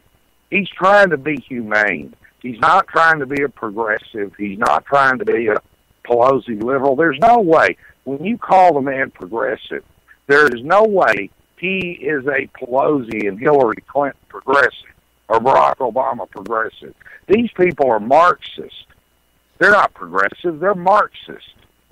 Well, and he's not a Marxist, and he's not progressive. He's calling for gun control in his book in 2000. He's calling for he's pro amnesty, talking about he pathway wanted to citizenship. Wait a minute. I'm not going to let you buy with that. He wanted the bloodshed to stop. Okay, and you made your point, but that's what I'm talking about. He talked about maybe not now, but in the past, longer waiting periods on gun purchases at minimum, and then possibly, depending on what his definition of assault weapons being banned. Then in addition, he's pro-amnesty, and in addition, he's for redistribution of health. Number one, in the past, in 1999, for a one-time wealth tax, money coming out of your bank accounts. Now he says he's not for it, but okay, politicians sometimes lie. We've already established that. He's not a politician. Well, he's a candidate, and he's running for an office. And he's not a liar either. I don't know.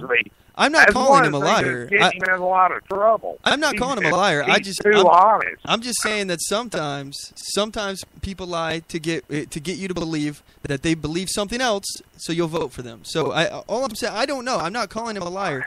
He is for redistribution of wealth in the form of health care, universal health care, paying for the indigent, and that's something that we already have. And again, he's already used eminent domain. He has all these donations to all of his crony political people. Let me ask you, Mac, I got to interrupt you for a second and ask you, my friend. I wrote an article the other day on Crow's Nest Politics, and it was the top 3 things in America that are going to determine our survivability or not. Mm-hmm. And this is just reality. Everything you're talking about right now has nothing to do with us surviving as a nation, okay? Obamacare can come, it can go, it can whatever. It's not going to doom us as a nation. The gun control, whether or not you're allowed to carry your own private anti-aircraft missile launcher or a fully automatic M16 is not going to determine our viability and survivability as a nation today at this point in time, okay? None of what you're talking about is. I will tell you what is going to determine our survivability as a nation. Number one, ISIS. And that's not number one. Number one's death. Number 2 is ISIS. ISIS and Al-Qaeda are probably the greatest threats to this nation other than our debt that we have today. We have over 60 million people in this nation that want to work that can't work because there are no jobs. In the last 10 years, Mac, we have lost 179,000 corporations to overseas entities. 179,000 corporations in America moved overseas because of the better tax structures, the cheaper labor, and a litany of other reasons, whatever they may be. Donald Trump is an expert. We are doomed as a nation in the conversation.